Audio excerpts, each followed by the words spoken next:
നമസ്കാരം. എഡിറ്റേഴ്സ് അവറിലേക്ക് സ്വാഗതം. ബന്ധു നിയമന ആരോപണത്തിൽ ലോകായുക്ത ഉത്തരവിനെ തുടർന്ന് മന്ത്രി കെ.ടി. ജലീൽ രാജിവെച്ചു. പിണറായി മന്ത്രിസഭയിലെ 5ാമത്തെ മന്ത്രിയാണ് രാജിവെക്കുന്ന ജലീൽ. രാജ്യധാർമ്മികത ഉയർത്തിപ്പിടിച്ചുകൊണ്ടാണെന്ന് ഇടതുപക്ഷം പറഞ്ഞു. ഇടതുപക്ഷ വിരുദ്ധ മഹാസഖ്യത്തിന് തന്നെ കൊല്ലാൻ കഴിഞ്ഞേക്കാം, തോൽപ്പിക്കാൻ കഴിയില്ല എന്ന് രാജിവെച്ചുകൊണ്ട് ജലീൽ ഫേസ്ബുക്ക് പോസ്റ്റിലൂടെ കുറിച്ചു. ബന്ധു നിയമന വിവാദത്തിൽ മന്ത്രിസ്ഥാനത്ത് തുടരാൻ അർഹതയില്ലെന്ന ലോകായുക്ത ഉത്തരവിനെതിരെയുള്ള ജലീലിന്റെ ഹർജി ഹൈക്കോടതി പരിഗണിക്കുന്നതിനിടയിലാണ് നാടകീയമായ രാജി പ്രഖ്യാപനം. AKG സെന്ററിൽ അവൈലബിൾ സംസ്ഥാന സെക്രട്ടേറിയറ്റ് യോഗം അവസാനിച്ചതിന് പിന്നാലെയാണ് രാജിക്കത്ത് മുഖ്യമന്ത്രിക്ക് കൈമാറിയതായുള്ള ജലീലിന്റെ FB പോസ്റ്റ് എത്തുന്നത്. രാജി ഗവർണർ സ്വീകരിച്ചതോടെ ജലീൽ മന്ത്രിസഭയിൽ നിന്ന് പുറത്തേക്ക്. ജലീൽ രാജിവെച്ചത് മാതൃകാപരമായ തീരുമാനമെന്നായിരുന്നു PB അംഗം MABBയുടെ ആദ്യ പ്രതികരണം. പാർട്ടിയുടെയും മുന്നണിയുടെയും സൽപ്പേര് മുൻനിർത്തിയാണ് രാജിയെന്നും MABB കൂട്ടിച്ചേർത്തു. പാർട്ടിയുടെയും LDF ഗവൺമെന്റിന്റെയും എല്ലാം സൽപ്പേര് പരിഗണിച്ചുകൊണ്ട് അദ്ദേഹം ഇപ്പൊ മാറി നിൽക്കുന്നതാണ് ശരിയെന്ന് തീരുമാനിച്ചു. അത് നല്ലൊരു മാതൃകയാണ്. അത് നിങ്ങൾ അംഗീകരിക്കുക. എന്റെ രക്തം ഊറ്റി കുടിക്കാൻ വെമ്പുന്നവർക്ക് തൽക്കാലം ആശ്വസിക്കാമെന്ന് രാജിക്കത്ത് കൈമാറിയതിനു പിന്നാലെ ജലീൽ ഫേസ്ബുക്കിൽ കുറിച്ചു. കഴിഞ്ഞ 2 വർഷമായി നീതീകരണമില്ലാത്ത വലതുപക്ഷ മാധ്യമവേട്ടയ്ക്ക് ഇരയാകുന്ന പൊതുപ്രവർത്തകനാണ് താനെന്നും ജലീൽ പറഞ്ഞു വെക്കുന്നു. പ്രതിപക്ഷത്തെയും മാധ്യമങ്ങളെയും കടുത്ത ഭാഷയിൽ വിമർശിക്കുകയും ചെയ്യുന്നുണ്ട് ജലീലിന്റെ ഫേസ്ബുക്ക് പോസ്റ്റ്. അങ്കത്തട്ടിൽ നിലയുറപ്പിച്ച ഇടതുപക്ഷ വിരുദ്ധ മഹാസഖ്യത്തിന് എന്നെ കൊല്ലാൻ കഴിഞ്ഞേക്കാം, തോൽപ്പിക്കാൻ കഴിയില്ല, ഇവിടെ തന്നെയുണ്ടാകും നല്ല ഉറപ്പോടെ എന്ന് പറഞ്ഞാണ് ജലീൽ ഫേസ്ബുക്ക് പോസ്റ്റ് അവസാനിപ്പിക്കുന്നത്. സർക്കാരിന്റെ കാലാവധി തീരാൻ ചുരുങ്ങിയ കാലം ബാക്കി നിൽക്കെ രാജിവെച്ചിറങ്ങേണ്ടി വന്ന ആദ്യ മന്ത്രി കൂടിയായി ജലീൽ മാറി. റിപ്പോർട്ടർ, തിരുവനന്തപുരം. ഈ വിഷയത്തിൽ നമ്മോടൊപ്പം അഡ്വക്കേറ്റ് T. ആസഫ് അലി, മുൻ director general of prosecution, Congress നേതാവ്, KT കുഞ്ഞിക്കണ്ണൻ, CPM നേതാവ്, A. സജീവൻ, മുതിർന്ന മാധ്യമപ്രവർത്തകൻ, KV ഹരിദാസ്, BJP നേതാവ്. ആദ്യം ശ്രീ KT കുഞ്ഞിക്കണ്ണൻ, നിവൃത്തിയില്ല രാജിവെക്കുകയാണ് എന്ന് പറയുന്നതിന് പകരം ഫേസ്ബുക്ക് പോസ്റ്റിൽ ഈ ഹിസ്റ്ററി ഉത്തരക്കടലാസ് പോലെ അങ്ങ് കാണ്ഡമായി എഴുതിയിരിക്കുകയാണ്. എന്തിനാണ് ഇത്രയും ഡെക്കറേഷൻ? അത് ഡെക്കറേഷൻ അല്ല, വളരെ ധാർമ്മികമായ ബോധത്തോടു കൂടി തന്നെയാണ് ഡോക്ടർ KT ജലീൽ രാജി സമർപ്പിച്ചത്. കാരണം തന്നെ സംബന്ധിച്ച് ഉയർന്നു വന്നിരിക്കുന്ന സംശയങ്ങൾ ഒരു പൊതുപ്രവർത്തകനെ സംബന്ധിച്ചിടത്തോളം അത് പ്രധാനമാണ് എന്ന് കണ്ടുകൊണ്ട് തന്നെയാണ് അദ്ദേഹം ലോകായുക്ത ഉത്തരവിന്റെ പശ്ചാത്തലത്തിൽ നമ്മളൊക്കെ നേരത്തെ ഈ ചർച്ചയിൽ, ഞാൻ 2 പ്രാവശ്യം ഈ ചർച്ചയിൽ പങ്കെടുത്തപ്പോൾ 2 പ്രാവശ്യവും പറഞ്ഞതാണ്, രാജി വെക്കണോ വേണ്ടയോ എന്നുള്ളത് ഈ ഉത്തരവ് മുഖ്യമന്ത്രി പരിശോധിക്കട്ടെ, അതിനുള്ള സാവകാശം ഉണ്ടാവട്ടെ. ആ പരിശോധനയ്ക്ക് ശേഷം ഉചിതമായ നടപടി ഉണ്ടാകും. ആ നടപടി ഉണ്ടായിരിക്കുന്നു. അദ്ദേഹത്തിന് ന്യായമായിട്ടും ലോകായുക്തയുടെ ഈ വിധി നിയമപരമല്ല, നിയമസാധു ഇല്ലാത്തതാണ് എന്ന ധാരണയുണ്ട്. ഒരു വ്യക്തി എന്ന നിലക്ക് അദ്ദേഹത്തിന് കോടതിയെ സമീപിക്കാം. കോടതിയെ സമീപിച്ചിരിക്കുന്നു, അദ്ദേഹം രാജിവെച്ചിരിക്കുന്നു. ആ രാജി രാഷ്ട്രീയ ധാർമ്മികത ഉയർത്തിപ്പിടിച്ചുകൊണ്ടുള്ളതാണ്. എന്തുകൊണ്ടാണ് നമ്മൾ അങ്ങനെ പറയേണ്ടി വരുന്നത്? മുമ്പ് ഒരുപാട് ആളുകളെ സംബന്ധിച്ച് കോടതിയും ഉയർന്ന കോടതികളും ഒക്കെ തന്നെ പരാമർശങ്ങൾ നടത്തിയിട്ടുണ്ട്. ആ കാലഘട്ടത്തിൽ എന്തിനാണ് KT കുഞ്ഞിക്കണ്ണൻ, മുൻപ് ആരെ കുറിച്ചാണ് കോടതി ഖണ്ഡിതമായി, ഇപ്പൊ ലോകായുക്തയോ അല്ലെങ്കിൽ മറ്റേതെങ്കിലും കീഴ്ക്കോടതിയോ ഈ മന്ത്രി അധികാരത്തിൽ തുടരാൻ അർഹനല്ല എന്ന് പറഞ്ഞ് രാജിവെക്കാതിരുന്ന ഒരു മന്ത്രിയുടെ പേര് പറയും? ലോകായുക്ത എന്ന് പറഞ്ഞ ഒരു സെമി ജുഡീഷ്യൽ സംവിധാനം. വേണ്ട സർ, വേറെ ഏതെങ്കിലും ഒരു കോടതിയുടെ പേര് പറയൂ. വേറെ ഏതെങ്കിലും ഒരു മന്ത്രി. ഞാൻ പറയാ, ഹൈക്കോടതി തന്നെ കേരള മുഖ്യമന്ത്രിയായിരുന്ന ഉമ്മൻചാണ്ടിയുടെ അവസാന വർഷങ്ങളിലെ സംഭവങ്ങളെ പരാമർശിച്ചുകൂടി നടത്തിയ അഭിപ്രായം എന്താണ്? ആ അഭിപ്രായങ്ങളുടെ അടിസ്ഥാനത്തിൽ രാജിവെച്ചിരുന്നു. ഇവിടെ ലോകായുക്ത ഈ നിയമനവുമായി ബന്ധപ്പെട്ട് നിരീക്ഷണം നടത്തി അദ്ദേഹം ക്രമവിരുദ്ധമായി പ്രവർത്തിച്ചു എന്ന് കണ്ടെത്തി. അതിന്റെ അടിസ്ഥാനത്തിൽ അദ്ദേഹത്തെ മുഖ്യമന്ത്രി മന്ത്രിസഭയിൽ നിന്ന് പുറത്താക്കണം, അത് അദ്ദേഹം മന്ത്രിയായി തുടരുന്നത് ശരിയല്ല എന്ന്, നിയമപരമായി ശരിയല്ല എന്ന് ചൂണ്ടിക്കാണിച്ചു. അത് സംബന്ധിച്ച ഒരു ധാരണ അദ്ദേഹത്തെ സംബന്ധിച്ചിടത്തോളം ഉണ്ടാക്കേണ്ടതുണ്ട്. ലോകായുക്ത നിയമപരമായി തന്നെയാണോ പ്രവർത്തിച്ചത്? തനിക്കെതിരായി വന്നിരിക്കുന്ന ഈ വിധി ശരിയാണോ? അതിന് ഹയർകോടതികൾ അദ്ദേഹത്തിന് പോകാമെന്നുള്ള കാര്യത്തിൽ ആരും തർക്കം ഉന്നയിക്കുന്നില്ലല്ലോ. KT കുഞ്ഞിക്കണ്ണൻ, ദയവായി തുടരുക. Advocate T. ആസഫ് അലി, ലോകായുക്തയുടെ വിധി വരുന്നു. ലോകായുക്തയുടെ വിധിയുടെ പൂർണ്ണ രൂപം മന്ത്രിക്ക് കിട്ടിയത് ഇന്നലെ വൈകുന്നേരമാണ്.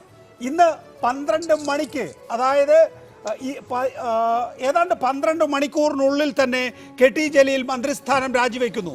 ഹൈക്കോടതി അത് പരിഗണിച്ചു കൊണ്ടിരിക്കുമ്പോൾ ഹൈക്കോടതിയുടെ തീരുമാനം എന്ത്? സ്റ്റേ എന്ന തൻ്റെ ഇൻട്രീം റിലീഫ് ആവശ്യം നിരാകരിക്കുകയാണോ അംഗീകരിക്കുകയാണോ എന്നറിയുന്നതിന് മുമ്പ് കെ.ടി. ജലീൽ രാജിവെക്കുമ്പോൾ അത് ധാർമ്മികതയുടെ അടിസ്ഥാനത്തിൽ എന്ന് പറയുന്നതിന് നിങ്ങൾക്കെന്താണ് ഇത്ര മടി? എന്ത് ധാർമ്മികതയുള്ളത്? ധാർമ്മികത ഈ 4 ദിവസം ഉണ്ടായില്ലല്ലോ. ഈ കഴിഞ്ഞ 4 ദിവസം ലോകായുക്തയെ എന്ന് പറയുന്ന ഉന്നതമായ ഒരു സ്ഥാനീയത്തെ ഏതെല്ലാം രീതിയിൽ ഇടിച്ചു താഴ്ത്താൻ പറ്റും അതല്ലേ ജലീൽ പറഞ്ഞുകൊണ്ടിരുന്നത്. ലോകായുക്തക്ക് എന്ത് അധികാരം? മുൻ സുപ്രീം കോടതി ചീഫ് ജസ്റ്റിസായ സദാശിവമല്ല അത് തള്ളിയത്, ആരിഫ് മുഹമ്മദ് ഖാനാണ്. ഹൈക്കോടതി പരിഗണിച്ചിട്ടുണ്ടായിരുന്നില്ല. ഹൈക്കോടതി ഈ ഹർജിയിൽ മതിയായ കടലാസുകളും രേഖകളും ഇല്ലാത്തതുകൊണ്ട് പിൻവലിക്കാൻ വേണ്ടി അനുവാദം കൊടുത്തതാണ്. ധാർമ്മികത എന്ന് ഇപ്പോൾ ശ്രീ ജലീല് പറയുന്നത് ഒരു തേവിടിശിയുടെ ചാരിത്രത്തെ കുറിച്ച് പറയുന്നതിന് തുല്യമാണ്. ഇന്നലെ ശ്രീ നികേഷ് പറഞ്ഞല്ലോ, ഇന്നലെ ഉച്ചക്കാണ് ഈ കാര്യം പറഞ്ഞത്. കളവാണ്. ലോകായുക്തയുടെ ഫൈൻഡിങ് മുഴുവനും 4 ദിവസം മുമ്പ് പുറത്തു വന്നു. ജലീലിന് കൊടുത്തു, ജലീലിന്റെ വക്കീലിന് കൊടുത്തു. എന്നിട്ട് ആ മുഴുവൻ ഫൈൻഡിങ്ങിന്റെ അടിസ്ഥാനത്തിൽ ഇന്നലെ 2 മണിക്കാണ് ലോകായുക്തയുടെ വിധി പുറത്തു വന്നത്. ഇന്ന് ഇന്നലെ ഹൈക്കോടതിയിൽ കൊടുത്ത ഹർജിയുണ്ട്. ഇന്നലെ 11 മണിക്കാണ് ഹൈക്കോടതിയിൽ ഹർജി ഫയൽ ചെയ്യുന്നത്. അതിൽ ഈ വിധിയെ മുടിനാരിഴ കീറി വിമർശിച്ചിരിക്കുകയാണ്. അപ്പൊ ധാർമ്മികതയും ആ ഹർജിയിലെ പ്ലീഡിങ്ങും തമ്മിൽ പരസ്പര ബന്ധമുണ്ടോ? ധാർമ്മികതയാണെങ്കിൽ എന്താ പറയേണ്ടത്? ലോകായുക്ത എന്ന് പറയുന്ന ഉന്നത സ്ഥാനീയം കണ്ടെത്തിയിരിക്കുന്ന ഈ വിധി ഞാൻ സ്വീകരിക്കുന്നു. ഞാൻ ധാർമ്മികതയുടെ പേരിൽ, പൊളിറ്റിക്കൽ ധാർമ്മികത, ലീഗൽ ധാർമ്മികത, എന്റെ പേരിൽ രാജിവെച്ചെന്നല്ലേ പറയേണ്ടത്? ഇതെന്താ സംഭവിച്ചത്? കള്ളത്തരമല്ലേ മുഴുവനായി നടത്തിയിരിക്കുന്നത്. ലോകായുക്തയിൽ ജലീലിന് വേണ്ടി ഹാജരാവുന്നത് സ്പെഷ്യൽ അറ്റോർണി, സർക്കാരിന് വേണ്ടി. ഞാൻ 5 കൊല്ലം ലോകായുക്തയിൽ സ്പെഷ്യൽ അറ്റോർണി ആയിരുന്നു. മന്ത്രിമാർക്കും ടോപ്പ് IAS ഓഫീസർമാർക്കും IPSകാർക്കും ലോകായുക്തയിൽ ഹാജരാകുന്ന തസ്തികയാണ് സ്പെഷ്യൽ അറ്റോർണി. അവിടെ സർക്കാരിന്റെ സ്പെഷ്യൽ അറ്റോർണി ജലീലിന് വേണ്ടി ഹാജരായി. ഹൈക്കോടതിയിൽ വന്നപ്പോ ഒരു പ്രൈവറ്റ് വക്കീല് എന്നിട്ട് പറഞ്ഞു, ജലീല് സ്വന്തം നിലക്കാണ് ഈ ഹർജി കൊടുത്തിരിക്കുന്നത്, അത് ജലീലിൻ്റെതായ വഴി തേടാം. ലോകായുക്ത വിധിക്ക് അപ്പീൽ ഇല്ല എന്നുള്ള ഫണ്ടമെന്റൽ ആയ ഒരു കാര്യം ഇവർക്കറിയില്ലേ? ലോകായുക്ത വിധി ഫൈനലാണ്. അങ്ങനെ ഇതാരുണ്ടാക്കിയ നിയമമാണ്? പഴയ public men's corruption investigation act പല്ലും നഖവും പോരാ, അതിന് ശക്തി പോരാ എന്ന് പറഞ്ഞ് മരിച്ചുപോയ നായനാരുടെ മന്ത്രിസഭയാണ് അഴിമതി തടയാൻ വേണ്ടി ഈ ശക്തമായ ഒരു ലോകായുക്ത പോയിരിക്കുന്നത്. ഇപ്പോൾ റിട്ടാണല്ലോ പോയിരിക്കുന്നത്. അപ്പീല് പോയി എന്നാണ് ഇന്നലെ വരെ വിളിച്ചു പറയുന്നത്. ഇന്നലെ വരെ രാജ്യം മുഴുവൻ വിളിച്ചു പറയുന്നത് ജലീൽ അപ്പീല് പോകുന്നു. നമ്മൾ വിളിച്ചു പറയുന്നത് അപ്പീലില്ല. ഈ വിധി ഫൈനലാണ്. ഈ വിധി അനുസരിച്ച് രാജിവെക്കണം. നികേഷ് പറഞ്ഞ മാതിരി കേരളത്തിന്റെ ചരിത്രത്തിൽ ഏതെങ്കിലും ഒരു മന്ത്രിയെ കുറിച്ച് രാഷ്ട്രീയ പാർട്ടികൾ പറയും അഴിമതി നടത്തിയിരിക്കുന്നു, ഇന്റഗ്രിറ്റി ഇല്ലാത്തവനാണ്, ഫേവറിറ്റിസം കാണിച്ചിരിക്കുന്നു, നീപ്പോട്ടിസം കാണിച്ചിരിക്കുന്നു എന്ന് ഒരു കോസി ജുഡീഷ്യല ലോകായുക്ത സുപ്രീം കോടതി ജഡ്ജിയുടെ പദവിയിൽ ഇരിക്കുന്ന ഒരാളാണ് അതിന്റെ ലോകായുക്ത ഉപലോകായുക്ത ആരാണ്? ഹൈക്കോടതിയിലെ മുതിർന്ന ജഡ്ജിമാരായി റിട്ടയർ ചെയ്ത 3 പേരാണ്. അവര് സെമി ജുഡീഷ്യല, തഹസിൽദാറും കളക്ടറേയും അധികാരം പോലുള്ള അധികാരമാണ് അവർക്ക്. അതുകൊണ്ടാണ് അതിന് അപ്പീൽ ഇല്ല എന്ന് പറഞ്ഞത്. ഹൈക്കോടതി റിട്ട് ജുറിസ്ഡിക്ഷനിൽ സർക്കാരിന്റെയോ ഏത് സ്ഥാപനത്തിന്റെയോ പബ്ലിക് അതോറിറ്റിയുടെ ഏത് ഉത്തരവിനെയും ഹൈക്കോടതിക്ക് പുനഃപരിശോധിക്കാം. അപ്പൊ എന്തിനാണ് ഈ 3 ദിവസം ലോകായുക്ത എന്ന് പറയുന്ന മഹത്തരമായ ഒരു സ്ഥാപനത്തെ ഇടിച്ചു താഴ്ത്തി പൊതുജനത്തിന് മുമ്പിൽ അധികാരമില്ലാത്തതാണ്? പ്ലീഡിംഗ് ഇല്ലേ? പറഞ്ഞത് മാത്രമാണോ? ഹൈക്കോടതിയിലെ റിട്ട് ഹർജി ഞാൻ വായിക്കാൻ അവസരം ഉണ്ടായതാണ്. ലോകായുക്ത ഒരു കടലാസിനും വിലയില്ല എന്നല്ലേ ഇതിൽ പറഞ്ഞിരിക്കുന്നത്. ഇന്ന് കേസ് വാദത്തിന് എടുത്തപ്പോൾ ഡിവിഷൻ ബെഞ്ച് ചോദിച്ചു, ലോകായുക്തക്ക് ഈ അധികാരം ഉണ്ടല്ലോ, ആ അധികാരത്തെ നിങ്ങൾക്ക് എങ്ങനെ ചോദ്യം ചെയ്യാൻ പറ്റും? കേരളത്തിൽ ലോകായുക്ത പറഞ്ഞ നിരവധി വിധിന്യായങ്ങളില്ലേ?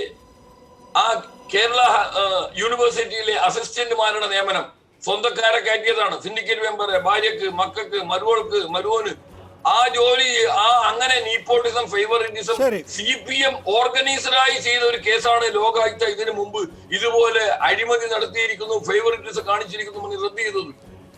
അവരെ വലിയ പ്രോസിക്യൂഷൻ എടുത്തു. സെക്ഷൻ 15 എന്ന് പറഞ്ഞൊരു വകുപ്പുണ്ട് ലോകായുക്ത ആക്ടിൽ, അതൊന്ന് വായിച്ചു നോക്കണം. അതനുസരിച്ച് പിണറായി വിജയനെ അടക്കം ക്രിമിനൽ കോൺസ്പിറസിക്ക് അഴിമതി കുറ്റത്തിന് കേസെടുക്കേണ്ടതാണ്. പിണറായി വിജയൻ മുഖ്യമന്ത്രി എന്ന നിലയിൽ ഈ യോഗ്യത മാറ്റൽ കത്ത് ആ ഫയല് അംഗീകരിച്ച് കൊടുത്തില്ലായിരുന്നുവെങ്കിൽ ജലീലിനെ നിയമിക്കാൻ പറ്റുമോ? മുഖ്യമന്ത്രി ഒബ്ജക്ട് ചെയ്യുന്നു. ഇങ്ങനെ ശരി, അതിലേക്ക് നമുക്ക് വരാം. അഡ്വക്കേറ്റ് ടി ആസഫ് അലി, ഞാൻ പറയാം. അപ്പൊ ലോകായുക്തയുടെ അധികാരത്തെ ഹൈക്കോടതിയിൽ ചോദ്യം ചെയ്യുകയും ലോകായുക്തക്ക് ഒരു അധികാരമില്ല എന്ന് പറയുകയും ലോകായുക്തയുടെ ഉത്തരവ് തികച്ചും തെറ്റാണെന്ന് പറയുകയും എന്ന് പറഞ്ഞ് റിട്ട് കൊടുത്തിട്ട് ഉച്ചക്ക് രാജിവെച്ചിട്ട് പൂരത്തെറി രാജ്യത്തുള്ള മുഴുവനാണ്. UDF ആണോ ഇയാൾ പുറത്താക്കിയത്? മാധ്യമങ്ങളാണോ ഇയാൾ അഴിമതിക്കാരനെന്ന് പറഞ്ഞത്? കേരളത്തിലെ പ്രതിപക്ഷമല്ല ജലീൽ അഴിമതിക്കാരനാണ്, ഫേവറിറ്റിസം കാണിച്ചിരിക്കുന്നു, നീപ്പോട്ടിസം കാണിച്ചിരിക്കുന്നു, ഈ മന്ത്രിസ്ഥാനത്ത് തുടരാൻ അർഹതയില്ലാത്ത യോഗ്യതയില്ലാത്തവനാണെന്ന് പറഞ്ഞത് പ്രതിപക്ഷമല്ല, പ്രതിപക്ഷ നേതാവല്ല, കേരളത്തിലെ മാധ്യമങ്ങളല്ല. പറഞ്ഞിരിക്കുന്നത് അഴിമതിയെ കുറിച്ച് അന്വേഷിക്കുന്ന കേരളത്തിലെ ഏറ്റവും ഉന്നത സ്ഥാനീയമുള്ള ഒരു ജുഡീഷ്യൽ ഫോറമാണ്. ആ ഫോറത്തിന്റെ വിധി അന്ന് തന്നെ രാജിവെച്ചെങ്കിൽ നമുക്ക് മനസ്സിലാക്കാം. അതിന്റെ പൊളിറ്റിക്കൽ മൊറാലിറ്റി, ലീഗൽ മൊറാലിറ്റി അനുസരിച്ചിട്ടാണ് ജലീൽ രാജിവെച്ചത്. 4 ദിവസമായി ഈ ഉന്നത സ്ഥാനീയത്തെ ഏതെല്ലാം രീതിയിൽ മലൈൻ ചെയ്യാൻ പറ്റും, മാധ്യമങ്ങളിൽ കൂടി സോഷ്യൽ മീഡിയയിൽ കൂടി രാഷ്ട്രീയ നേതാക്കന്മാർ എല്ലാ രീതിയിലും ലോകായുക്തയെ ഇടിച്ചു താഴ്ത്താൻ പറഞ്ഞ് അവസാനം പൊളിറ്റിക്കൽ മൊറാലിറ്റിന്റെ ഇവിടെ രാജിവെക്കുന്നു. ഞാൻ ആവർത്തിക്കുന്നു, ആ മൊറാലിറ്റി ജനത്തിന് വിശ്വാസമല്ല, ആ മൊറാലിറ്റി കള്ളത്തരമാണ്, കാപട്യമാണ്, അതൊരിക്കലും വിശ്വസിക്കുന്നതല്ല, ഒരു പൊതുപ്രവർത്തകന് യോജിച്ച നടപടിയുമല്ല എന്നതാണ് എന്റെ അഭിപ്രായം. ശ്രീ കെ ടി കുഞ്ഞിക്കണ്ണൻ, അവസരം നഷ്ടപ്പെടുത്തിയില്ലേ ഇടതുപക്ഷം? ഫൈൻഡിങ് എന്ന നിലയിൽ അതിന്റെ ഓപ്പറേറ്റീവ് പാർട്ട് കയ്യിൽ കിട്ടിയ ആ നിമിഷം തന്നെ കെ ടി ജലീലിനോട് രാജിവെക്കാൻ ആവശ്യപ്പെട്ടിരുന്നുവെങ്കിൽ ഇപ്പോ പറയുന്ന ഈ ഭള്ള് കേൾക്കേണ്ടി വരുമായിരുന്നോ? ലോകായുക്തത്തിന്റെ ഉത്തരവ് കിട്ടിയ ഉടനെ അത് പരിശോധിക്കാനുള്ള സാവകാശം വേണം. നികേഷെ, ഞാൻ ഈ ചർച്ചയിൽ പങ്കെടുത്ത സമയത്തെല്ലാം പാർട്ടി അക്കാര്യത്തിൽ എടുത്ത നിലപാട് വ്യക്തമാക്കാൻ ശ്രമിച്ചിട്ടുണ്ട്. ആ ഉത്തരവ് പരിശോധിക്കാനുള്ള സാവകാശം മുഖ്യമന്ത്രിക്കും മന്ത്രിക്കും കിട്ടണം. അത് കഴിഞ്ഞാൽ ആ പരിശോധനയുടെ അടിസ്ഥാന നിലപാട് സ്വീകരിക്കും. ഈ 24 മണിക്കൂറിന് കോടതിയുടെ തീരുമാനം വരുന്നതിന് മുമ്പ് തന്നെ കോടതി ഒരു പരാമർശമൊക്കെ ആണെങ്കിൽ നിങ്ങൾക്ക് അതിന്റെ പൂർണ്ണ രൂപം കേൾക്കണം, കാണണം എന്ന് പറയാം.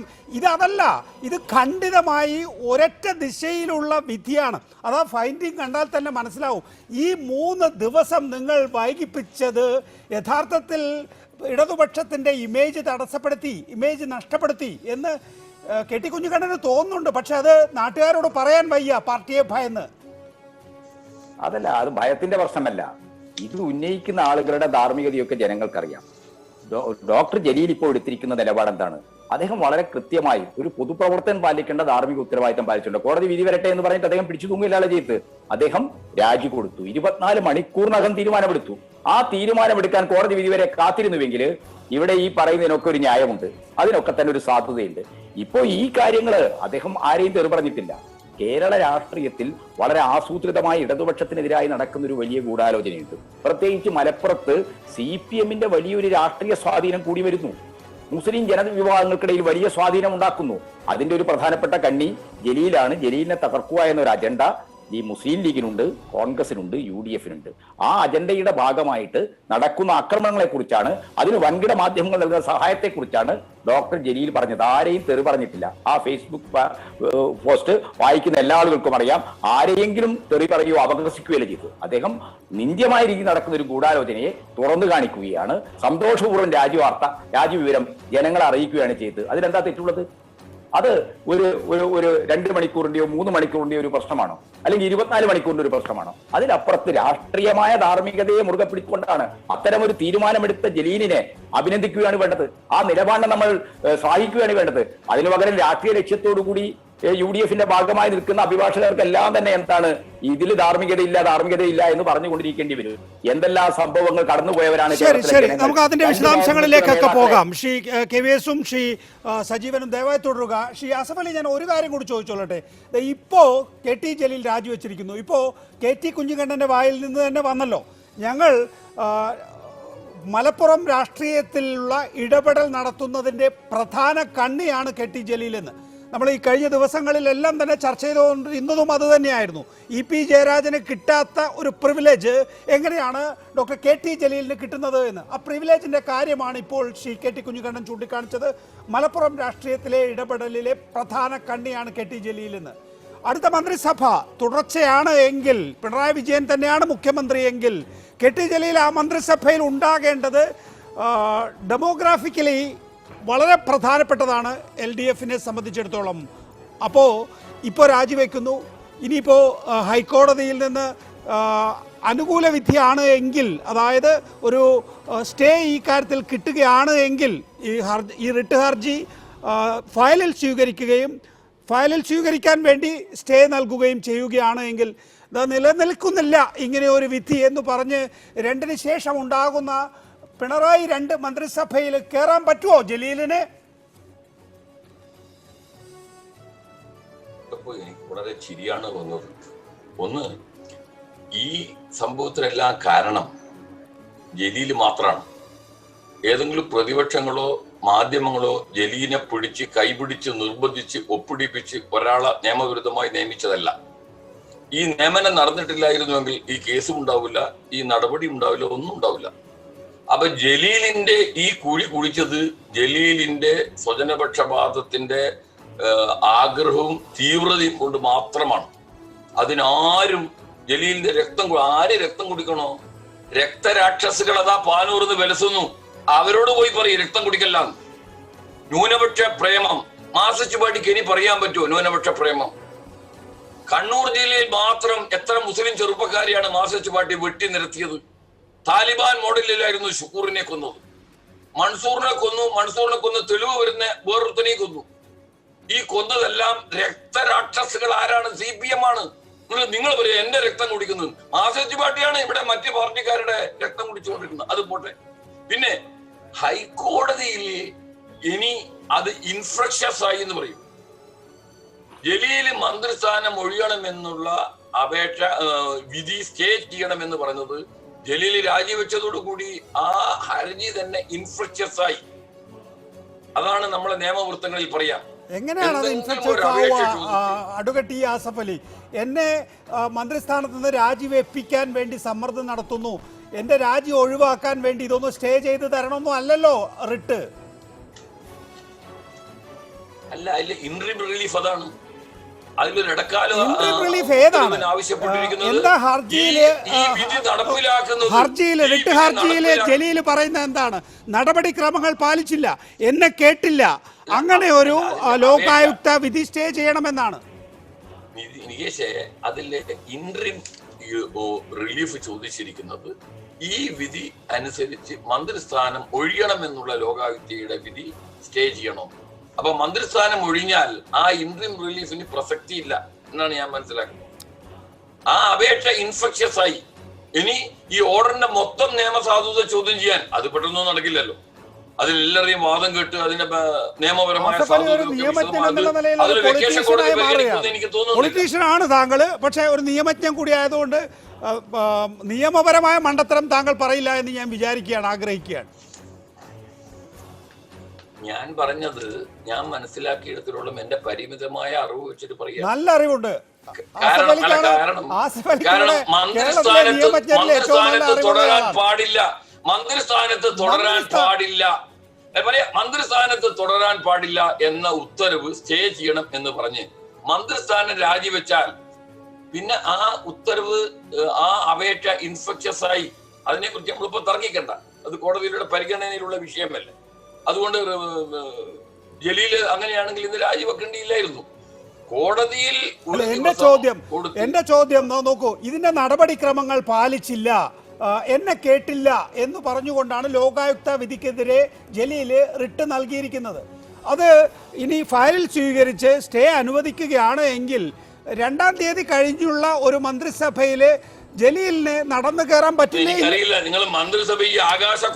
സാറേ, അങ്ങനെ ഉണ്ടാവില്ല എന്നുള്ള നിങ്ങളുടെ ആഗ്രഹം അങ്ങനെ സഫലീകരിക്കട്ടെ. പക്ഷേ ഒരു ഒരു ഒരു ഊഹാപോഹത്തിന്റെ അടിസ്ഥാനത്തിലുള്ള ചോദ്യമായിട്ട് ഉത്തരം പറയേ. താങ്കൾ ഒരു ഹൈപ്പോത്തിക്കൽ ക്വസ്റ്റ്യൻ ഞാൻ പറയുന്നത് എന്റെ പറയുന്നതിനുള്ളൂ. ഈ ഓർഡറിന്റെ ഈ വിധിയുടെ നിയമസാധുത ചോദ്യം ചെയ്തുകൊണ്ടുള്ള ഒരു ഫൈനൽ വിധി ഇപ്പോഴൊന്നും വരില്ല. അത് വെക്കേഷൻ കോടതി പരിഗണിക്കുകയില്ല. ഇതിൽ ചോദിച്ചിരിക്കുന്ന ഒരു ഇടക്കാല ഉത്തരവിന്റെ സ്കോപ്പ് പോയി രാജിവെച്ചതോടുകൂടി. അതേ പറയാൻ മാറ്റിയിരിക്കുന്നത് അഡ്വക്കേറ്റ് ആസഫ് അലി എന്താണ് അങ്ങെല്ലാം ഹൈക്കോടതി വിഹരിച്ച ആളല്ലേ? Mister Nikesh, you are A politician, you are A strong hold CPM party candidate. ഒരു അഭിഭാഷകനില്ലാത്ത ചർച്ചയിൽ ഞാൻ ഈ കാര്യം പറയുന്നത് അനുചിതമാണെന്നും അവിവേകമാണെന്നും അറിഞ്ഞുകൊണ്ട് ഞാൻ പറയാം. ഒരു ഇൻട്രീം ഓർഡർ ഇൻഫെക്ഷ്യസ് ആയിരിക്കുന്നു. ഇനി അതിന്റെ ഫൈനൽ ഓർഡറിനെ കുറിച്ച് അത് എല്ലാ ഭാഗവും കേട്ട് വിശദമായ ചർച്ച വാദത്തിന് ശേഷം മാത്രമേ വിധി പറയുന്നതുള്ളൂ. അത് 2-ാം തീയതി ജലീലിന്റെ സത്യപ്രതിജ്ഞക്ക് തടസ്സമാവോ ഇല്ലേ എന്നുള്ള കാര്യം നിങ്ങൾ ഹൈക്കോടതി തന്നെ വീണ്ടും അറിഞ്ഞു. അങ്ങനെയല്ല അഡ്വക്കേറ്റ് ആസഫ് അലി, നിലവിൽ ഹൈക്കോടതി വിധി പറയാൻ മാറ്റിയിരിക്കുന്നത് ഈ റിട്ട് ഫയലിൽ സ്വീകരിക്കണോ എന്ന് സംബന്ധിച്ച് തീരുമാനമെടുക്കുന്നതിന് വേണ്ടിയിട്ടാണ്. അങ്ങനെ ഫയലിൽ സ്വീകരിക്കണമെങ്കിൽ ആ വിഷയം ഈ ചർച്ച ചെയ്യുന്നത് തന്നെ കണ്ടംപ്റ്റ് ആണ്. The matter is pending before the court. അതിന്റെ മെറിറ്റിനെ കുറിച്ച് നമ്മൾ ചർച്ച ചെയ്യുന്നത് തന്നെ കണ്ടംപ്റ്റ് ആണ്. അതെങ്ങനെയാണ് കണ്ടംപ്റ്റ് ആവുക? അതെങ്ങനെയാ കണ്ടംപ്റ്റ് ആവുക? ഹൈക്കോടതി വിധി പറയാൻ മാറ്റിവെച്ച ഒരു കേസിൽ എന്താണ് വിധി പറയാ എന്ന് വാദം കേട്ടതിന് ശേഷം ചർച്ച ചെയ്യുന്നത് തന്നെ കണ്ടംപ്റ്റാണ് എന്റെ അഭിപ്രായത്തിൽ. താങ്കൾ പറയുന്നത് അത് നിലനിൽക്കില്ല എന്നാണ്. അതായത് അദ്ദേഹത്തിന്റെ ഇൻട്രീം റിലീഫ് എന്ന ആവശ്യം നിലനിൽക്കില്ല എന്നാണ് അങ്ങ് പറയുന്നത്. അതല്ല, ഇൻട്രീം റിലീഫിൽ വിധി പറയുന്നതിന് വേണ്ടിയിട്ടാണ് ഹൈക്കോടതി മാറ്റിവെച്ചിരിക്കുന്നത്. അത് കണ്ടംപ്റ്റ് ആവുന്നത് എങ്ങനെയാണ്? അങ്ങനെ കണ്ടംപ്റ്റ് ആവുകയാണെങ്കിൽ ഞാൻ താങ്കളെ ഷീൽഡ് ചെയ്യാം, എന്റെ പേരിൽ വന്നോട്ടെ കണ്ടംപ്റ്റ്. നിങ്ങളൊന്ന് കേട്ടോ സുഹൃത്തെ, നിങ്ങൾ ഞാൻ പറയുന്ന കേൾക്കൂ. നിങ്ങൾ വാചാലനാണ്, പക്ഷേ ചില ഏരിയയിൽ നമ്മളെ വാചാലനാവേണ്ടി വരും. ഇവിടെ നിങ്ങൾ ചോദിക്കുന്നത് ഹൈക്കോടതി വാദം കെട്ടി വിധി പറയാൻ വെച്ചിരിക്കുന്ന കേസിന്റെ മെറിറ്റ് ആണ്. ഹൈക്കോടതി എങ്ങനെ വിധി പറയും, എങ്ങനെ വിധി പറയില്ല എന്നുള്ളത്. അത് ആ കേസിന്റെ വാദം കെട്ടി വിധി പറയാൻ വെച്ച വിഷയം ഒരു പബ്ലിക് പ്ലാറ്റ്ഫോമിൽ ഒരു ചാനലിൽ ചർച്ച ചെയ്യുന്നത് കണ്ടംപ്റ്റ് തന്നെയാണ്. ഒന്ന്. രണ്ടാമത്തത്, ആ വിധിയുടെ സാധുത ചോദ്യം ചെയ്തുകൊണ്ടുള്ള ഫൈനൽ ഓർഡർ അല്ല നാളെ വരാൻ പോകുന്നത്. ഇതിൽ ഈ ജലീൽ എന്ന് പറയുന്ന മുൻ മന്ത്രി ചോദിച്ചിരിക്കുന്നത് അയാളെ മന്ത്രിസ്ഥാനത്ത് തുടരാൻ പാടില്ല എന്നതിന് ഒരു സ്റ്റേ വേണമെന്ന. ആ അപേക്ഷ അപ്രസക്തമായി, ഇയാൾ മന്ത്രി അല്ലാണ്ടായി. പിന്നെ അയാൾ രണ്ടാമതൊരു അരിഞ്ഞു കൊടുക്കണം. രണ്ടാമത് എനിക്ക് സത്യപ്രതിജ്ഞ ചെയ്യാൻ ഒരു അവസരം ഉണ്ടാക്കണം. Okay, I can understand. ഇയാൾ ചോദിച്ചിരിക്കുന്നത് എന്താണ്? എനിക്ക് മന്ത്രിസ്ഥാനത്ത് തുടരാൻ പാടില്ല എന്നുള്ള ലോകായുക്ത ഉത്തരവ് സ്റ്റേ ചെയ്യണം. അയാൾ മന്ത്രി അല്ലാണ്ടായാൽ പിന്നെ ആ അപേക്ഷയ്ക്ക് എന്ത് പ്രസക്തിയാ ഉള്ളത്? അതാണ് നമ്മള് ലീഗൽ ടെർമിനോളജി പറയാ. അത് ഇൻഫെക്ഷ്യസ് ആയി ആ ഇൻട്രീം റിലീഫ്. പിന്നെ ഉള്ളത് എന്താണ്? ലോകായുക്ത ഉത്തരവിന്റെ സാധുതയെ ചോദ്യം ചെയ്തുകൊണ്ടുള്ള അതൊരു ലാർജർ ഇഷ്യൂ ആണ്. ലോകായുക്ത ചർച്ച ചെയ്തിരിക്കുന്ന, വിശകലനം ചെയ്തിരിക്കുന്ന, ആ ഫൈനിങ്ങിൽ എത്തിയിരിക്കുന്ന അത് ഫൈനൽ ഓർഡർ ആണ്. ആ ഫൈനൽ ഓർഡർ നാളെ മറ്റന്നാളൊന്നും പറയൂല. എല്ലാ എതിർകക്ഷികൾക്കും അവർക്ക് പത്രിക കൊടുക്കാം, സമയം കൊടുക്കണം, അവരെ വാദം കേൾക്കണം. അതിൽ ഉൾപ്പെട്ടിരിക്കുന്ന നിയമപരമായ വിഷയങ്ങളെല്ലാം വളരെയധികം അനലൈസ് ചെയ്തതിന് ശേഷം മാത്രമേ ഒരു ഫൈനൽ ഓർഡർ പറയുകയുള്ളൂ. അത് മാത്രമേ ഇനി ബാക്കിയിരിക്കുന്നുള്ളൂ. അല്ലാതെ ഇൻട്രീം റിലീഫ്, ഇടക്കാല ഉത്തരവ്, ജലീൽ മന്ത്രിയായി തുടരാൻ പാടില്ല എന്നുള്ള ലോകായുക്തയുടെ ഉത്തരവ് സ്റ്റേ ചെയ്യണമെന്ന് പറയുന്ന അപേക്ഷയ്ക്ക് ഇനി പ്രസക്തിയില്ല. കാരണം ജലീൽ തന്നെ രാജിവെച്ചിരിക്കുന്നു. അതെ, ഇൻട്രീം റിലീഫായി മന്ത്രി ആവശ്യപ്പെടുന്നത് ഇതാണ്. It is humbly prayed that this honorable court may be pleased to issue an interim stay of all further proceedings pursuant to Exhibit P8 and the declaration made in paragraph 54 of Exhibit P8 that we also declare that since such allegations have been substantiated against the second respondent, he should not continue to hold the post held by him as a member of the Council of Ministers എന്നുള്ളതാണ്. Pending disposal of this writ petition എന്നാണ് പറഞ്ഞിരിക്കുന്നത്. ഇതാണ് interim റിലീഫായി ആവശ്യപ്പെട്ടിരിക്കുന്നത്. അതുകൊണ്ട് ആ ഉത്തരവ്, ആ ഡിക്ലറേഷനാണ് stay ആവശ്യപ്പെട്ടിരിക്കുന്നത്. അല്ലാതെ മന്ത്രിയായി തുടരണം എന്ന അദ്ദേഹത്തിന്റെ ആഗ്രഹമല്ല. നിങ്ങൾ ടോട്ടലി റോങ് മിസ്റ്റർ നികേഷ്. അതിന്റെ ഓപ്പറേറ്റീവ് പോർഷൻ എന്താണ്? ഇയാൾ മന്ത്രിയെ തുടരാൻ പാടില്ല. ഞാൻ പറഞ്ഞില്ലേ, അഭിഭാഷകരില്ലാത്ത ഒരു ചർച്ചയിൽ നമ്മൾ സംസാരിക്കുന്നത് വെറുതെ വെള്ളത്തിൽ ചിത്രം വരയുന്ന മാതിരിയാണ്. You bring some advocates, I can convince some left loyalist advocate you bring, I can. അങ്ങനെയാണെങ്കിൽ താങ്കൾ പറയുന്ന അനുസരിച്ച് ഇൻട്രീം റിലീഫ് ഉണ്ടാകാൻ പാടില്ല. താങ്കൾ പറയുന്ന അനുസരിച്ചാണ് ഇൻട്രീം റിലീഫ് ഉണ്ടാകാൻ പാടില്ല. ഫൈനൽ വിധിയിലേക്ക് പോകണം കോടതി. ഇൻട്രീം റിലീഫ് ഇൻഫ്രക്ഷ്യസ് ആയി. ഇൻട്രീം റിലീഫ് മന്ത്രിസ്ഥാനത്ത് തുടരാൻ അനുവദിക്കണം എന്നുള്ളതാണ് ഇടക്കാല ഉത്തരവ്, ഇടക്കാല പ്രയർ. അതിന്റെ ഇൻട്രീം റിലീഫ് അതാണ് ചോദിച്ചിരിക്കുന്നത്. ഇയാൾ മന്ത്രി അല്ലാതായതോടുകൂടി അത് പോയി. ഇനി അതിന്റെ ഈ ജഡ്ജ്മെന്റിന്റെ ഉത്തരവിന്റെ നിയമസാധുത മാത്രം പരിശോധിക്കാനേ ഉള്ളൂ. പക്ഷെ അഡ്വക്കേറ്റ് ആസഫ് അലി, എനിക്ക് അക്കാര്യത്തിൽ കടുത്ത എതിർപ്പുണ്ട്. അതായത് താങ്കൾ പറയുന്നത് താങ്കൾ ഒരു നിയമജ്ഞൻ എന്നുള്ള നിലയിൽ താങ്കൾ നിൽക്കൂ അല്ലല്ല, ഞാൻ നിയമം പഠിച്ചിട്ടില്ല എന്ന് വിചാരിച്ചിട്ട് ഒരു സാമാന്യ തത്വത്തെ താങ്കൾ വെല്ലുവിളിക്കുന്നതിനോട് എനിക്ക് കടുത്ത വിയോജിപ്പുണ്ട്. ഇത്രയേ ഉള്ളൂ വിഷയം. എന്റെ ഇല്ല അങ്ങനെ ഒച്ചയുണ്ടാക്കിയാൽ പറ്റില്ല. അഡ്വക്കേറ്റ് ടി ആസഫ് അലി, ഈ പറയുന്ന ലോകായുക്ത വിധിയിലെ കൺക്ലൂഷൻ അത് സ്റ്റേ ചെയ്യണമെന്ന് ആവശ്യപ്പെടുന്നതിലൂടെ ഇപ്പോഴും അത് ആ റിട്ട് ഹർജിയിലെ ഇന്ററിം റിലീഫ് നിലനിൽക്കുന്നതാണ് എന്നാണ് എൻ്റെ വാദം. അങ്ങനെയാണെങ്കിൽ താങ്കൾ പറയുന്നത് പോലെയാണെങ്കിൽ ഈ ഇന്ററിം റിലീഫ് പരിഗണിക്കാതെ കോടതി നേരെ ഫൈനൽ വേർഡിക്റ്റിലേക്ക് പോകണം. അങ്ങനെയാണെങ്കിൽ താങ്കൾ പറയുന്നത് ശരിയാവുക. ഇന്ററിം റിലീഫിലേക്ക് കോടതി പോവുകയാണെങ്കിൽ ഞാൻ പറയുന്നതാണ് ശരിയാവുക. നമുക്ക് നോക്കാം. ഇന്ററിം റിലീഫ് വരുന്ന ദിവസം താങ്കൾ ചർച്ചയ്ക്ക് തയ്യാറാണോ? I don't care, you proceed. ഈ ലീഗൽ ഇഷ്യൂനെ കുറിച്ച് തർക്കിക്കാൻ ഞാൻ നിങ്ങളോട് അല്ലല്ല, താങ്കൾ നിയമ പണ്ഡിതൻ തന്നെയാണ് എന്ന് വിചാരിച്ച് പൊതുതത്വം അംഗീകരിക്കപ്പെടാതിരിക്കരുത്. എനിക്ക് ഡോക്യുമെന്റ് വായിച്ചാൽ മനസ്സിലാവുന്ന ആളാണ് അഡ്വക്കേറ്റ് ടി ആസഫ് അലി. മറ്റു കാര്യങ്ങൾ ചോദിച്ചു. ഓക്കെ, ശരി. ഹൈക്കോടതി വാദം കെട്ടി വിധി പറയാൻ പറ്റിയ ഇഷ്യൂനെ കുറിച്ച് ചാനലിൽ ചർച്ച ചെയ്തത് അത് അങ്ങനെ പറയും. ഇത് അങ്ങനെയല്ലല്ലോ പറയുന്നത് താങ്കൾ. എനിക്ക് കാര്യം പറഞ്ഞാൽ മനസ്സിലാവുന്നില്ല.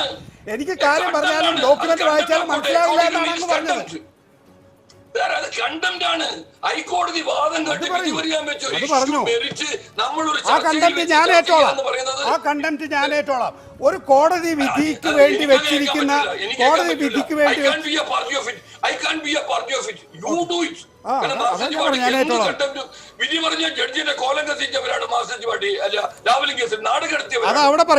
അതവിടെ പറയും. തലശ്ശേരിയിലല്ലേ താങ്കൾ ഇരിക്കുന്നത്? വടകരയിൽ കെ ടി കുഞ്ഞിക്കണ്ണൻ ഇരിക്കുന്നുണ്ട്. ശരി, മുഖ്യമന്ത്രി കൂടി രാജിവെക്കണമെന്ന ആവശ്യമാണെന്ന് വി മുരളീധരൻ ഉന്നയിച്ചിട്ടുള്ളത് ശരിയാണോ തെറ്റാണോ? എന്തിനാണ് മുഖ്യമന്ത്രി രാജിവെക്കുന്നത്? ഇവിടെ ഒരു പ്രശ്നമുണ്ട് നികേഷ്. ഇപ്പോൾ ആദ്യം മുതലേ തുടങ്ങണത് ധാർമ്മികതയുടെ പ്രശ്നമാണ് കെ ടി ഉന്നയിക്കുന്നത്. ഇപ്പോൾ പലരും സൂചിപ്പിച്ചു ധാർമ്മികതയെക്കുറിച്ചൊക്കെ തന്നെ. ഇന്ന് രാവിലെ നമ്മളൊക്കെ മാധ്യമങ്ങളിൽ കണ്ടതാണ് CPM-ന്റെ അവൈലബിൾ സെക്രട്ടേറിയറ്റ് കൂടിയിട്ട് രാജി ആവശ്യപ്പെടാൻ തീരുമാനിക്കുന്നു. കെ ടി ജലീലിനെ AKI സെൻറ്ററിലേക്ക് വിളിച്ചു വരുത്തുന്നു. അതിനുശേഷം പുറത്തിറങ്ങിയ MA ബേബി പറഞ്ഞ വാക്കുകൾ വിളിച്ചു വരുത്തിയിട്ടില്ല, ഫ്ലാറ്റ് വെച്ച് കോടിയേരി കണ്ടു എന്നാണ് കഥ. എന്തോ ആയിക്കോട്ടെ, സംഭവം അങ്ങനെ ഉണ്ടാകാൻ സാധ്യതയില്ല. കാരണം ജലീൽ ആശുപത്രിയിലാണ്, പോസ്റ്റ് ഓപ്പറേഷൻ ട്രീറ്റ്മെന്റിലാണ്. അല്ല, ഞാൻ അങ്ങനെ ഒരു മാധ്യമത്തിൽ കണ്ടു. ഞാനിന്ന് ചാനലിൽ കണ്ട വാർത്തയാണ് ഞാൻ പറയുന്നത്. എന്തായിക്കോട്ടെ, MA ബേബി പുറത്തിറങ്ങിയിട്ട് പറഞ്ഞത് മാതൃകാപരമാണ്, ധാർമ്മികമാണ് എന്നൊക്കെയാണ്. അല്ല, ഇതിനകത്ത് സ്പഷ്ടമാണ്. AK ബാലൻ പറയുകയാണ് ഇതൊരു ലോ കോർട്ട് വിധിയാണ് എന്നാണ്, ഒരു കീഴ്ക്കോടതി വിധിയാണെന്നാണ്. അതിനെ ഖണ്ഡിച്ചുകൊണ്ടാണ് MA ബേബി പറഞ്ഞത്. ഇന്നലെ വരെ AK ബാലനും കോടിയേരി ബാലകൃഷ്ണനും വിജയരാഘവനും ഒക്കെ രാജിവെക്കേണ്ടതില്ല എന്നൊരു സമീപനം തന്നെയാണ് എടുത്തിരുന്നത്. പരസ്യമായിട്ട് അത് പറയുകയും ചെയ്തു. ഇന്നലെ രാത്രി ഒരു ചാനൽ ചർച്ചയിൽ ആസിഫ് അലി ഉണ്ട്, ഞാനുണ്ടായിരുന്നു. മറ്റേ ആനത്തലവട്ടം ആനന്ദം വന്നിട്ട് പറഞ്ഞത് പാർട്ടി ഇക്കാര്യം ചർച്ച ചെയ്തിട്ടില്ല, പാർട്ടി ചർച്ച ചെയ്യും, തീരുമാനമെടുക്കും എന്ന് പറഞ്ഞത് ആനത്തലവട്ടാണ്. ഇന്നലെ രാത്രി വരെ ഇവരുടെ നിലപാട് വ്യത്യസ്തമായിരുന്നു. പാർട്ടി തീരുമാനിച്ചിരുന്നു എന്നുള്ള മട്ടിൽ തന്നെയാണ് വിജയരാഘവനും ഇയാളും AK ബാലനും പറഞ്ഞത്. ഞാൻ പറയുന്നത് പാർട്ടി തീരുമാനമാണ് എന്ന് വരെ ബാലൻ പറയുണ്ടായി. അതിനുശേഷമാണ് ഇന്നും പറഞ്ഞിട്ടുണ്ട്. ഇന്ന് രാവിലെ ഈ രാജിക്ക് മുമ്പും കൂടി ബാലൻ അത് പറഞ്ഞു. പക്ഷെ അതിനുശേഷമാണ് ഈ ഉരുത്തിരിഞ്ഞത്. അതിൻ്റെ അർത്ഥം എന്താ? സ്വയം രാജിവെച്ചതല്ല, ആരോ വിളിച്ച് പറഞ്ഞ് മുഖ്യമന്ത്രി തന്നെ ഇടപെട്ടിട്ടായിരിക്കും രാജിവെപ്പിച്ചത്. അതുകൊണ്ട് തന്നെ ഇതിൽ നിന്ന് ഒരു ധാർമ്മികതയുടെ എലിമെൻ്റ് ഉയരുന്നില്ല. അങ്ങനെ ഒരു അവകാശവാദത്തിന് ഒരു സ്കോപ്പുമില്ല. രണ്ടാമത്തെ ഒരു കാര്യം, ഇന്നത്തെ ജലീലിൻ്റെ ഫേസ്ബുക്ക് പോസ്റ്റ് ആ ഫേസ്ബുക്ക് പോസ്റ്റ് വായിച്ചാൽ അറിയാം ഇതിലൊരു ധാർമ്മികതയുടെ എലിമെൻ്റ് ഇല്ല എന്ന്. സ്വയം രാജിവെക്കുന്നതല്ല, ആരെയൊക്കെയോ ആക്ഷേപിച്ചുകൊണ്ട് കഴിഞ്ഞ 2 വർഷമായിട്ട് തനിക്കെതിരായിട്ട് നടത്തുന്ന ആക്രമണങ്ങളൊക്കെ ചൂണ്ടിക്കാണിച്ചുകൊണ്ട് സർവർക്കെതിരായിട്ടും, ലീഗുകാർക്കെതിരായിട്ട്, UDFകാർക്കെതിരായിട്ട്, മാധ്യമങ്ങൾക്കെതിരായിട്ട്, മാധ്യമപ്രവർത്തകർക്കെതിരായിട്ട് ഒക്കെ ആഞ്ഞടിച്ചുകൊണ്ടുള്ള ഒരു ഫേസ്ബുക്ക് പോസ്റ്റാണ്. സ്വയം ഉത്തരവാദിത്വം ഏറ്റെടുത്തുകൊണ്ട് രാജിവെക്കുകയാണെങ്കിൽ അതിന് അദ്ദേഹം ഇടേണ്ട അതിനുള്ള വാക്കുകൾ ഇതല്ല. ഇതായിരുന്നില്ല സംസ്കാരവും. അതാണ് വ്യത്യാസം. ഇതായിരുന്നില്ല സംസ്കാരം. ഈ സംസ്കാരത്തിൻ്റെ വ്യത്യാസമാണ് നമ്മളിവിടെ തെളിഞ്ഞു കാണേണ്ടത്. മൂന്നാമത്തെ ഒരു കാര്യം, ഇന്നലെ രാത്രി മുതലാണ് മുഖ്യമന്ത്രിയുടെ പേര് ഇതിലേക്ക് ചർച്ച ചെയ്യപ്പെടാൻ തുടങ്ങിയത്. എനിക്ക് തോന്നുന്നു ആസിഫ് അലി ഉണ്ടായിരുന്നു ആ ചർച്ചയിൽ. അദ്ദേഹം പറഞ്ഞു ഇതിനകത്ത് മുഖ്യമന്ത്രിയെ പരാമർശിച്ചിട്ടുണ്ട്. ഈ ലോകായുക്ത നിയമത്തിൻ്റെ കീഴിൽ ഇനി അടുത്ത നടപടി പ്രോസിക്യൂഷനാണ്.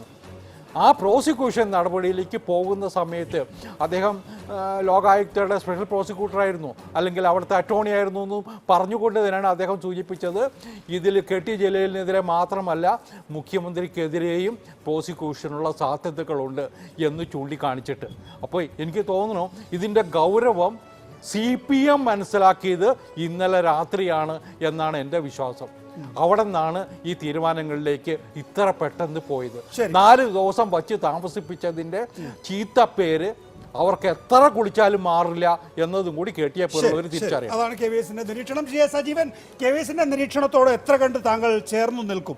സ്വജനപക്ഷപാതം അഴിമതിയാണ് എന്ന് പറയുന്ന പാർട്ടിയാണ് CPM. ഒരു ഘട്ടത്തിൽ ഉള്ളൂരിനെ ഉദ്ധരിച്ചുകൊണ്ട് ഇതേ KT ജലീൽ തന്നെ പറഞ്ഞിരുന്നു, നമുക്ക് നാമേ പണിവതുനാകം നരകവും അതുപോലെ എന്ന്.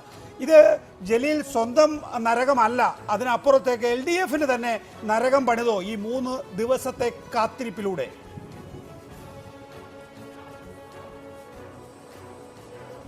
യോജിക്കാം, പലതിനോടല്ല മിക്കതിനോട് യോജിക്കാം. കാരണം ഇത് നമ്മൾ തന്നെ നികേഷറിയില്ല, ഈ പ്രശ്നം വന്ന ആദ്യത്തെ ദിവസത്തെ ചർച്ചയിൽ തന്നെ ഞാൻ പറഞ്ഞു ധാർമ്മികമായിട്ട് എന്തായാലും ജലീൽ രാജിവെക്കണം. ജലീൽ അന്നേ രാജിവെക്കേണ്ടായിരുന്നു.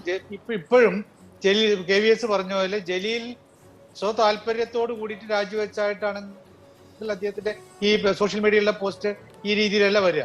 അപ്പൊ അദ്ദേഹത്തോട് രാജി ആവശ്യപ്പെട്ടതാണ്. ഞാൻ വിചാരിക്കുന്നത് മുഖ്യമന്ത്രി തന്നെ നിർബന്ധപൂർവ്വം അദ്ദേഹം രാജിവെക്കണമെന്നുള്ള നിലപാടെടുത്തു എന്നാണ്. അങ്ങനെ അത് പക്ഷേ അവിടെയാണുള്ള പ്രശ്നം. ഇത് കുറച്ച് നേരത്തെ ആവാമായിരുന്നു. ഇതൊക്കെ പഠിക്കാൻ നേരത്തെ KT പറഞ്ഞു, ഇത് പഠിക്കാനുള്ള സമയം, വിധി പഠിക്കാനുള്ള സമയമാണ് എടുത്തതെന്ന്. വിധി പഠിക്കാൻ ഇത്രയും ദിവസം എടുക്കേണ്ട കാര്യമില്ല. ഇത് നേരത്തെ ആവാമായിരുന്നു. അത് വെച്ചുകൊണ്ട് അതാണ് കഴിഞ്ഞ ചർച്ചയിലും നികേഷ് ചോദിച്ചപ്പോൾ ഞാൻ പറഞ്ഞിരുന്നത് EP ജയരാജന്റെ കാര്യത്തിൽ. EP ജയരാജന്റെ പ്രശ്നം വന്ന സമയത്ത് അത് ഈ ഘട്ടത്തിലേക്കൊന്നും പോയിട്ടില്ല. വിവാദം മാത്രമേ ആയിട്ടുള്ളൂ, ആരോപണം മാത്രമേ ഉണ്ടായിരുന്നുള്ളൂ.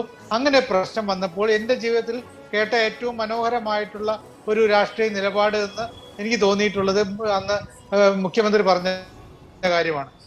ഇത്തരത്തിലുള്ള ആളുകൾ എൻ്റെ മന്ത്രിസഭയിൽ ഉണ്ടാവില്ല എന്ന് പറഞ്ഞു തൊട്ട് പിന്നാലെ തന്നെ EP ജയരാജൻ രാജിവെക്കേണ്ടത്. പിന്നീട് അദ്ദേഹത്തിന് മന്ത്രിയായിട്ട് തിരിച്ചു വരാനൊക്കെ പറ്റി. ഈ ഒരു നിലപാടെടുക്കുക, കാരണം ഒരു ആരോപണം ഉണ്ടായപ്പോൾ തന്നെ ആ നിലപാടെടുത്തു. ആ ശശീന്ദ്രന്റെ കാര്യത്തിൽ ആ നിലപാടെടുത്തു. ഇങ്ങനെയൊക്കെ എടുത്ത ആള് എന്തുകൊണ്ടാണ് ഇവിടെ ഒരു ലോകായുക്തയുടെ ഉത്തരവ് ഉണ്ടായിട്ട് പോലും അത് വളരെ വളരെ ഷാർപ്പായിട്ടുള്ളതാണ്. ഈ കസേരയിൽ ഇരിക്കാൻ, മന്ത്രി കസേരയിൽ ഇരിക്കാൻ KT ജലീലിന് യോഗ്യതയില്ല, അതിന് അദ്ദേഹത്തിന് അർഹതയില്ല, അദ്ദേഹത്തെ അവിടെ നിന്ന് മാറ്റണമെന്ന് പറഞ്ഞുകൊണ്ടുള്ള ഒരു നിർദ്ദേശമാണല്ലോ ലോകായുക്ത കൊടുത്തിട്ടുള്ളത്. അപ്പൊ സ്വാഭാവികമായിട്ടും അത് മനസ്സിലാക്കിയിട്ട് അത് വേണമെങ്കിൽ ഉത്തരവ് കിട്ടിയിട്ട് ഒന്ന് വായിച്ചു നോക്കിയിട്ടോ അല്ലെങ്കിൽ നിയമജ്ഞന്മാരെ കൊണ്ട് വായിപ്പിച്ച് അവരുടെ ഉപദേശം കൂടി നേടിയിട്ടൊക്കെ എടുക്കുകയാണെങ്കിൽ പോലും വളരെ കുറഞ്ഞു. 2ാമത്തെ ദിവസം ഇതിൽ തീരുമാനമെടുക്കാമായിരുന്നു. അത് വൈകിപ്പോയി എന്നുള്ള ഒറ്റ കാര്യമാണ് ഇതിലുള്ളത്. ജലീലിന്റെ കാര്യത്തിൽ ജലീല് അത് ന്യായീകരിക്കാനായിട്ട് ശ്രമിച്ചുകൊണ്ടിരുന്നു. ഇപ്പോഴും അദ്ദേഹം ശ്രമിച്ചുകൊണ്ടിരിക്കുന്ന അതാണ്. അദ്ദേഹം രാജിവെച്ചതിന് ശേഷവും ശ്രമിക്കുന്നത് ഇത് ആരൊക്കെയോ തന്റെ ചോര കുടിക്കാൻ താല്പര്യം കാണിക്കുന്നു, അവരുടെ തൃപ്തിക്ക് വേണ്ടി ഞാൻ രാജിവെക്കുന്നു, അങ്ങനെ പറയുമ്പോൾ തന്നെ അദ്ദേഹത്തിന് തൃപ്തിയില്ല എന്നുള്ളതാണ് അർത്ഥം. അപ്പൊ അങ്ങനെ ആ രീതിയിൽ പാടില്ലായിരുന്നു. പലപ്പോഴും സർക്കാർ, താങ്കൾ പറഞ്ഞൊരു കാര്യം വളരെ ശരിയാണ്. ജലീല് അവനവന് മാത്രമല്ല നരകം പണിയിട്ടുള്ളത്, UDFനോ അതിന്റെ സാഹചര്യം നമ്മൾ പരിഗണിക്കണം. നേരത്തെ ശ്രീ കെ ടി കുഞ്ഞിക്കണ്ണൻ ചൂണ്ടിക്കാണിച്ചതുപോലെ ഈ ജലീൽ എന്ന് പറയുന്നത് മലപ്പുറം രാഷ്ട്രീയത്തിലേക്കുള്ള പാലമാണ്. കെ ടി കുഞ്ഞിക്കണ്ണൻ പറയുന്നത് അദ്ദേഹം ഒരു കണ്ണിയാണ് എന്നാണ്. അങ്ങനെ ഒരു ജലീലിനെ അതുകൊണ്ടാണല്ലോ ഇ പി ജയരാജനും ജലീലിനും രണ്ട് നയം CPM സ്വീകരിച്ചിട്ടുള്ളത്. ഇ പി ജയരാജൻ ബന്ധു നിയമന വിഷയത്തിലൊരു കേസ് പോലും ഇല്ലാതിരിക്കുന്ന ഘട്ടത്തിൽ രാജിവെച്ചൊഴിയാൻ പാർട്ടി ആവശ്യപ്പെട്ടു. പാർട്ടി സംസ്ഥാന സെക്രട്ടേറിയറ്റിലെ കുറ്റസമ്മതം നടത്തി പ്രസംഗിച്ചു ഇ പി ജയരാജൻ എന്നാണ് കേട്ടത്. അതൊന്നും പരിഗണിക്കേണ്ടി വന്നില്ല പിണറായി വിജയനെ സംബന്ധിച്ചിടത്തോളം. രാജിവെപ്പിച്ചു വിട്ടു എന്നുള്ളതാണ്. മാത്രമല്ല ഇ പി ജയരാജൻ സമ്പൂർണമായി കുറ്റവിമുക്തനായതിനു ശേഷമാണ് മന്ത്രിസഭയിൽ രണ്ടാമത് എടുത്തത്. ഇനിയിപ്പോൾ കെ ടി ജലീലിൻ്റെ കാര്യത്തിൽ ആ കാര്യത്തിലും ഒരു സമ്പൂർണ്ണമായിട്ടുള്ള കുറ്റവിമുക്തി നേടിയതിന് ശേഷം മാത്രമേ പിണറായി വിജയൻ്റെ മന്ത്രിസഭയിലോ അല്ലെങ്കിൽ ഇനിയുള്ള ഒരു സ്ഥാനമാനത്തിലോ കെ ടി ജലീലിനെ പരിഗണിക്കൂ എന്ന വിഷയം ഇവിടെ പ്രധാനപ്പെട്ടതല്ലേ? ഞാൻ പറഞ്ഞത് താങ്കൾക്ക് മനസ്സിലായിട്ടുണ്ടാവുമല്ലോ. ഈ റിട്ട് ഹർജിയിൽ അന്തിമ വിധി വരുന്നത് വരെ, ഇനി അഥവാ 2-ാം തീയതി കഴിഞ്ഞതിന് ശേഷം LDF സർക്കാരാണ് എങ്കിൽ ഈ റിട്ട് ഹർജിയിൽ അന്തിമ വിധി വരെ കാത്തു നിൽക്കേണ്ടി വരുമോ, അതോ ഒരു സ്റ്റേയിൽ മാത്രമായി കാര്യങ്ങൾ പിണറായി വിജയന് മുന്നോട്ട് കൊണ്ടുപോകാനാവുമോ? ഇതിൽ സ്റ്റേയുടെ കാര്യം പോലില്ല. കാരണം ഇത് ലോകായുക്തയുടെ ഈ ഉത്തരവ് വന്നു കഴിഞ്ഞു. ആ വന്നതിന്റെ അടിസ്ഥാനത്തിൽ അന്നല്ല 4 ദിവസം കഴിഞ്ഞാണെങ്കിൽ പോലും ജലീൽ രാജിവെച്ചിരിക്കുന്നത്. ഒരു പക്ഷേ ഈ കോടതിയിൽ നിന്നുള്ള ഓർഡർ പോലും തനിക്കെതിരായിട്ട് മാറുമെന്ന് വിചാരിച്ചിട്ടൊക്കെ അല്ലായിരിക്കാം, നമുക്കറിയില്ല. എന്തായാലും അത് ആ ലോകായുക്തയുടെ ഉത്തരവനുസരിച്ച് അദ്ദേഹം മന്ത്രിസ്ഥാനത്ത് മാറി നിന്നിരിക്കുന്നു. ആ കസേരയിൽ ഇരിക്കാൻ യോഗ്യനല്ല എന്ന് പറഞ്ഞപ്പോൾ അവിടെ മാറിയിരിക്കുന്നു. ഇനി ജീവിതകാലം മുഴുവൻ കെ ടി ജലീൽ മന്ത്രിയാവാൻ പാടില്ല എന്നും ലോകായുക്തയുടെ ഉത്തരവിലില്ല. ജീവിതകാലം മുഴുവൻ കെ ടി ജലീലിന് മത്സരിക്കാൻ പാടില്ല എന്നും അദ്ദേഹം രാഷ്ട്രീയക്കാരനായിട്ട് ഇരിക്കാൻ പാടില്ല എന്നോ ലോകായുക്തയുടെ ഈ ഉത്തരവിലില്ല. അടുത്ത മന്ത്രിസഭ എന്ന് പറയുന്നത് അത് പിണറായി വിജയൻ മുഖ്യമന്ത്രിയായാലും വേറെ ആര് മുഖ്യമന്ത്രിയായാലും വേറൊരു മന്ത്രിസഭ വേറൊരു സർക്കാരാണ്. അത് സാങ്കേതികമായിട്ട് ഉപയോഗിക്കാം. അതുകൊണ്ട് തന്നെ ലോകായുക്ത തന്നെ പ്രോസിക്യൂഷൻ നടപടി എടുക്കുമെന്നാ പറയുന്നത്. അതാണ് അതിന്റെ സിസ്റ്റം. ലോകായുക്തയുടെ നടപടിക്രമങ്ങളുടെ ഭാഗം അതാണ്. അല്ല, ഇവിടെ ഇരിക്കാൻ യോഗ്യനല്ലാന്ന് ഉത്തരവ് വന്നപ്പോ അദ്ദേഹം രാജിവെച്ചിരിക്കുന്നു. ഒരു കാലത്തും അദ്ദേഹത്തിന് മന്ത്രിയാവാൻ പാടില്ല എന്നുള്ള ഉത്തരവ് വന്നിട്ടില്ലല്ലോ. അത് അങ്ങനെ ഉത്തരവ് ലോകായുക്ത പുറപ്പെടുവിച്ചാൽ എനിക്കറിയില്ല. അതുകൊണ്ട് തന്നെ അത് വേറൊരു സർക്കാരിൽ അദ്ദേഹം ഇനിയിപ്പോ അദ്ദേഹം മത്സരിച്ച് ജയിച്ചാലും തോറ്റാലും അങ്ങനെ ജയിക്കാൻ പാടില്ല. അദ്ദേഹം ഈ ഇങ്ങനൊരു തെറ്റ് ചെയ്ത ഒരാള് മത്സരിച്ചത് തന്നെ തെറ്റാണെന്നോ അല്ലെങ്കിൽ അദ്ദേഹം ജയിച്ചത് അംഗീകരിക്കാൻ പാടില്ല എന്നോ ലോകായുക്ത പറയുമെന്ന് എനിക്ക് തോന്നുന്നില്ല. വേറൊരു സർക്കാരിൽ അദ്ദേഹം മന്ത്രിയാവുന്നതിനെ ഇത് ബാധിക്കുമെന്നുള്ള ഒരു വിശ്വാസം എനിക്കില്ല. അല്ല, ഒരു മിനിറ്റ് നികേഷ്, എനിക്ക് വേറൊരു കാര്യം കൂടി. ഈ നമ്മുടെ ഈ ചർച്ച തുടങ്ങുന്ന സമയത്തൊക്കെ തന്നെ ഈ വിഷയം CPM എടുത്തിരുന്ന ഒരു നിലപാടുണ്ട്. ജലീൽ CPM-കാരനല്ല, അദ്ദേഹം സ്വതന്ത്രനാണ്. പക്ഷേ ഇവിടെ നികേഷ് ഓർമ്മയുണ്ടാവും, കഴിഞ്ഞ പൊതു തെരഞ്ഞെടുപ്പിന് മുമ്പ് പിണറായി നടത്തിയ CPM-ന്റെ പ്രചരണ ജാഥയിൽ ഉണ്ടായിരുന്ന ഒരാൾ കെ ടി ജലീലാണ്. പാർട്ടിയുടെ ജാഥയിൽ MP ഗോവിന്ദൻ മാഷിനും അതുപോലെ തന്നെ TN സീമയ്ക്കും അല്ല, ഞാൻ ചോദിക്കുന്നത് പാർട്ടിക്കാരനല്ലാത്ത പാർട്ടി ജാഥയിൽ ഞാൻ അതിനൊക്കെ കൂട്ടു നിൽക്കുന്നതാണ് ഇപ്പോൾ KT പറയുന്നത്. ഞങ്ങളുടെ മലപ്പുറം ജില്ലയിലെ പ്രവർത്തനങ്ങളുടെ ഒരു ശിലാകേന്ദ്രം അല്ലെങ്കിൽ പ്രധാനപ്പെട്ട വ്യക്തിത്വം കണ്ണി ജലീലാണെന്ന്. അപ്പോൾ ഇതേ മാർക്സിസ്റ്റുകാരൻ തന്നെയാണ്, വേറൊരു വേഷമിട്ട് നിൽക്കുന്നു എന്ന് മാത്രമേ ഉള്ളൂ. അവിടെ ആ പാർട്ടി ചിഹ്നത്തിൽ മത്സരിച്ചിട്ടില്ല എന്ന് മാത്രമേ ഉള്ളൂ. അതുകൊണ്ട് ആ ന്യായം പോലും ഇപ്പോൾ പൊളിയുകയാണെന്നാണ് എനിക്ക് തോന്നുന്നത്. ശ്രീ കെ ടി കുഞ്ഞിക്കണ്ണൻ, നേരത്തെ ശ്രീ ആസഫ് അലി ചൂണ്ടിക്കാണിച്ച കാര്യങ്ങൾ, അതിനോടുള്ള താങ്കളുടെ പ്രതികരണം?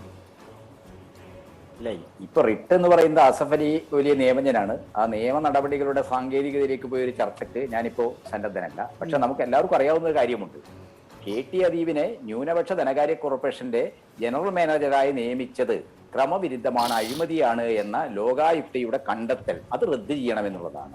അതിന്റെ സ്വാധുതയെ, നിയമപരമായ സ്വാധുതയെ ആണ് ജലീൽ ഇപ്പൊ ചോദ്യം ചെയ്തിരിക്കുന്നത്. അത് മറ്റൊരു വിഷയമാണ്, അത് വരട്ടെ. ഇപ്പൊ ആ ലോകായുക്ത ഉത്തരവിന്റെ അടിസ്ഥാനത്തിൽ ജലീൽ രാജിവെച്ചിരിക്കുന്നു.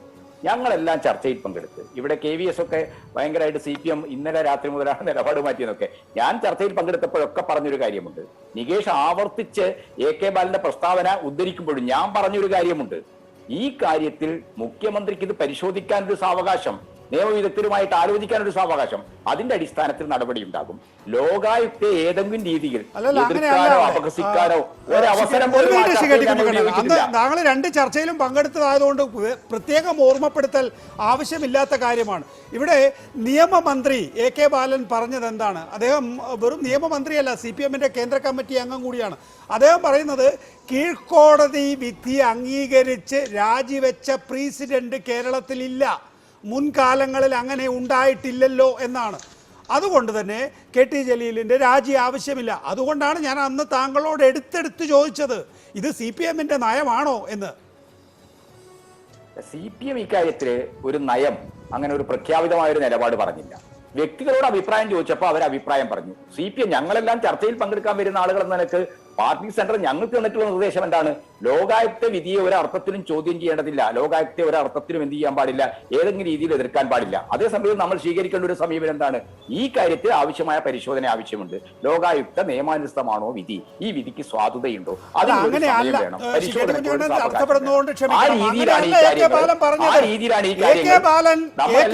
കൃത്യമായി പറഞ്ഞിരിക്കുന്നു. ഇതൊരു കീഴ്ക്കോടതി വിധിയാണ്, ഇത് നടപ്പാക്കാനുള്ള ബാധ്യത കീഴ്വഴക്കം കേരളത്തിലെ ഇടതുപക്ഷ ജനാധിപത്യ മുന്നണി മന്ത്രിസഭയ്ക്കില്ല എന്ന്.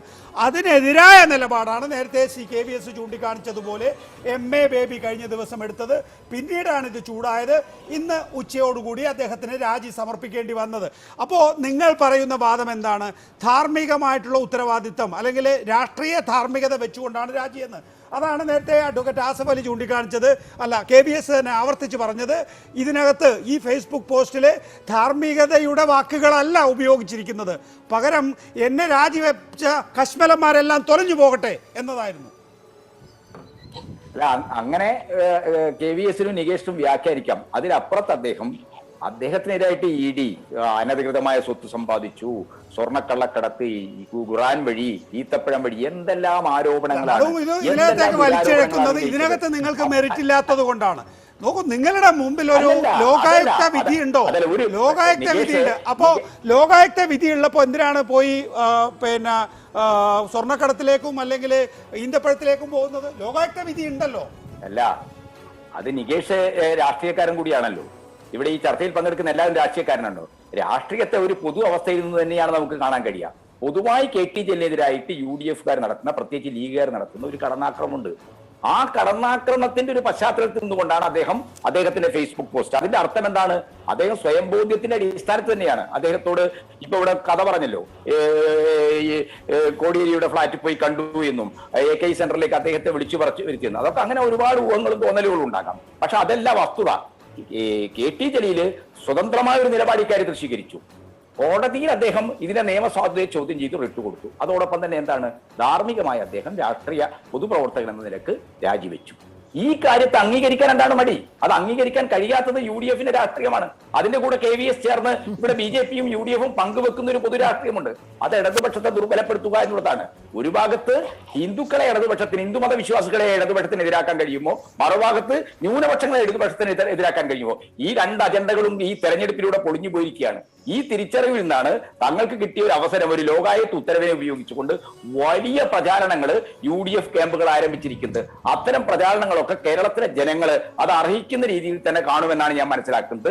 ഇടതുപക്ഷത്തിന് ഈ കാര്യത്തിൽ ഉറച്ച നിലപാടുണ്ട്. രാഷ്ട്രീയത്തിൽ പൊതുപ്രവർത്തകർ പാലിക്കേണ്ട നൈതികവും ധാർമ്മികവുമായ കടമകൾ, ഉത്തരവാദിത്തങ്ങൾ അത് വിസ്മരിച്ചുകൊണ്ട് ഒരാൾക്കും നിലനിൽക്കാൻ കഴിയില്ല. പ്രത്യേകിച്ച് ഇടതുപക്ഷ രാഷ്ട്രീയത്തിൽ ഒരിക്കലും നിലനിൽക്കാൻ കഴിയില്ല. അതിന്റെ വളരെ പ്രധാനപ്പെട്ട ഒരു ഉദാഹരണമാണ് ജലീൽ ഇപ്പോൾ രാജിവെക്കേണ്ടി വന്നത്. ശരി, ദയവായി തുടരുക. അഡ്വക്കേറ്റ് രാംകുമാർ കൂടി നമ്മോടൊപ്പം ചേരുന്നു. അഡ്വക്കേറ്റ് രാംകുമാർ, എന്നോടൊപ്പം അഡ്വക്കേറ്റ് T ആസഫ് അലി ഉണ്ട്. അദ്ദേഹം പറയുന്നത് ഈ റിട്ട് ഹർജിയിലെ ഇന്ററിം റിലീഫ് ഇൻഫ്രക്ഷസ് ആയിരിക്കുന്നു എന്നുള്ളതാണ്. ആ വാദത്തോട് താങ്കൾ യോജിക്കുന്നുണ്ടോ? അതല്ല നികേഷ്, ഇതില് വേറൊരു പ്രധാനപ്പെട്ട പ്രശ്നമുണ്ട്. ലോകായുക്തയുടെ മുമ്പില് അലിഗേഷനും ആക്ഷനും എന്നാണ് ലോകായുക്ത ആക്ട് പറയുന്നത്. ഇദ്ദേഹത്തിന്റെ ആക്ഷൻ എന്ന് പറഞ്ഞാൽ ഒരു ബന്ധുവിനെ ഒരു സംസ്ഥാന കോർപ്പറേഷനിൽ നിയമിച്ചു എന്നുള്ളതാണ്. അലിഗേഷൻ എന്ന് പറഞ്ഞാൽ അത് അവിഹിതമായിട്ട് യോഗ്യതകളിൽ ഇടപെട്ട് മന്ത്രി എന്ന നിലയ്ക്ക് ചെയ്തു. ഇതാണ് ലോകായുക്ത കണ്ടിട്ടുള്ളത്. പക്ഷേ അങ്ങനെ കണ്ടു കഴിഞ്ഞാൽ തന്നെ ഒരു മന്ത്രിസ്ഥാനം രാജിവെക്കണം എന്ന നിർദ്ദേശം കൊടുക്കാൻ ലോകായുക്തയ്ക്ക് അധികാരമുണ്ട് എന്ന കാര്യത്തിൽ വളരെ സംശയമുണ്ട്. കാരണം മന്ത്രിയെ നിയമിക്കുന്നത് ഗവർണറാണ്. അതുകൊണ്ടാണല്ലോ കരുണാനിധി കേസിൽ മന്ത്രിമാര് പബ്ലിക് സർവന്റാണെന്ന് പറഞ്ഞത്. ഗവർണർ നിയമിക്കുന്ന ആളായതുകൊണ്ട് മന്ത്രിമാര് പബ്ലിക് സർവന്റാണ് എന്ന് കരുണാനിധി കേസിൽ സുപ്രീം കോടതി പറഞ്ഞതിന്റെ പശ്ചാത്തലം നിയമിതനായ ഒരു വ്യക്തിയാണ് മന്ത്രി. ആ നിലയ്ക്ക് പബ്ലിക് സർവന്റാണ്, അദ്ദേഹത്തെ പ്രോസിക്യൂട്ട് ചെയ്യാൻ സാങ്ഷൻ വേണം. അപ്പോ ഗവർണർ നിയമിക്കുന്ന ഒരാളെ രാജി സ്വീകരിക്കണോ വേണ്ടെന്ന് തീരുമാനിക്കുന്ന മുഖ്യമന്ത്രിയല്ല, ഗവർണറാണ്. കാരണം നിയമിക്കുന്ന ആള് ഗവർണറാണ്. അങ്ങനെ ഗവർണർ നിയമിക്കുന്ന ഒരാൾ രാജിവെക്കേണ്ടതാണ് എന്ന് പറയാൻ ലോകായുക്തയ്ക്ക് അധികാരമുണ്ട് എന്ന കാര്യത്തിൽ എന്റെ വ്യക്തിപരമായ അഭിപ്രായത്തിൽ വളരെ വളരെ സംശയമുണ്ട്. ഒന്ന്. രണ്ടാം പട്ടികയിലുള്ള കാര്യമാണ് ഈ പരാതിയുടെ അടിസ്ഥാനം. രണ്ടാം പട്ടിക എന്ന് പറഞ്ഞാൽ നിയമനങ്ങളാണ്. ഇവിടെ ഒരു നിയമനത്തെ കുറിച്ചാണ് പരാതി ഉണ്ടായിട്ടുള്ളത്. ആ നിയമനം നടത്തപ്പെട്ട ആള് പബ്ലിക് സർവന്റ് ആണോ എന്നുള്ളതിന് ഒരു പക്ഷേ തർക്ക വിഷയമായിരിക്കില്ല. പക്ഷേ നിയമനങ്ങളുടെ കാര്യത്തില് ലോകായുക്തയുടെ അധികാരം രണ്ടാം പട്ടികയിൽ നിന്ന് എടുത്തു കളഞ്ഞിട്ടുണ്ട്. ഇത് ഞാൻ ഈ ലോകായുക്തയുടെ മുമ്പിലുള്ള പരാതിയോ അവരുടെ വിധിയോ വായിച്ചിട്ടല്ല, പത്രവാർത്തയുടെ അടിസ്ഥാനത്തിൽ മാത്രമാണ് ഞാൻ എന്റെ അഭിപ്രായം പറയുന്നത്.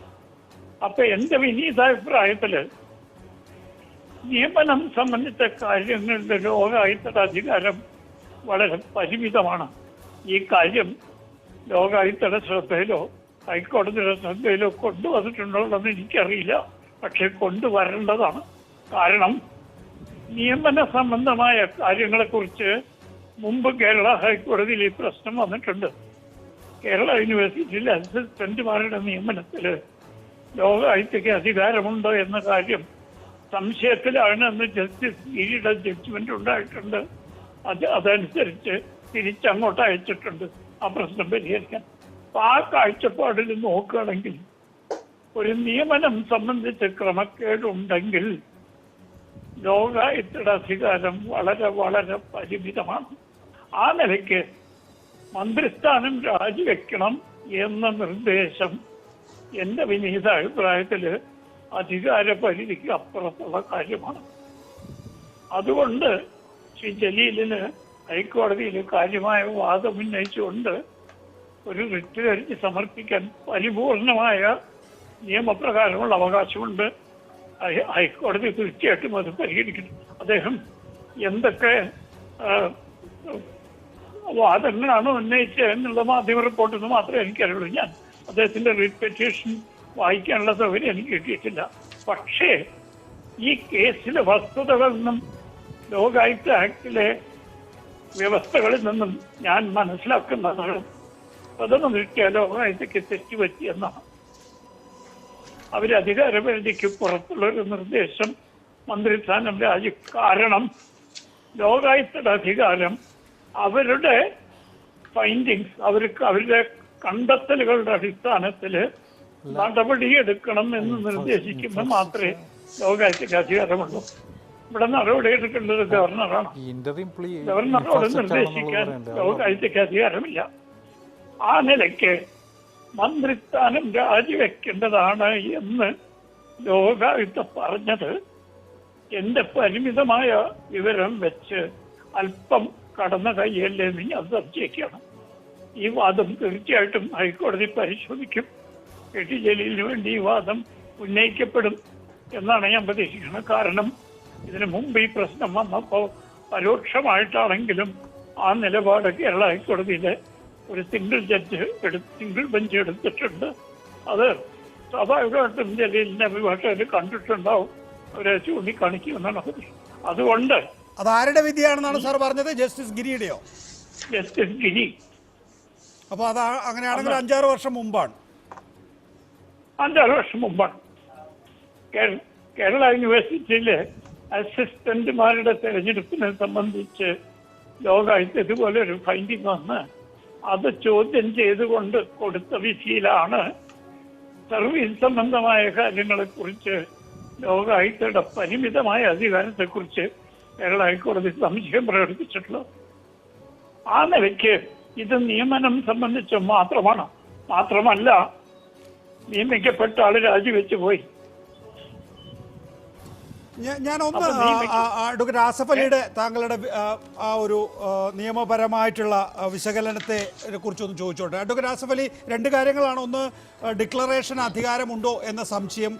2, നിയമനങ്ങളുടെ കാര്യത്തിൽ ഇങ്ങനെ ഒരു വിധി പറയാനുള്ള അവകാശം എടുത്തു കളഞ്ഞു എന്നുള്ളത്. ഈ 2 കാര്യത്തിൽ താങ്കളുടെ മറുപടി അല്ലെങ്കിൽ താങ്കളുടെ നിലപാട്. അതായത് Lokayukta act section 14 the public servant shall vacate his office, അതിന്റെ ഭരണഘടനാ സാധുത ചോദ്യം ചെയ്യപ്പെടാത്തിടത്തോളം കാലം എന്റെ അഭിപ്രായത്തിൽ if it is found there is a nepotism or favouritism എന്ന് പറഞ്ഞാൽ ലോകായുക്ത വിത്തിൻ ദ പവർ എന്നാണ് എന്റെ പരമായ വിശ്വാസം.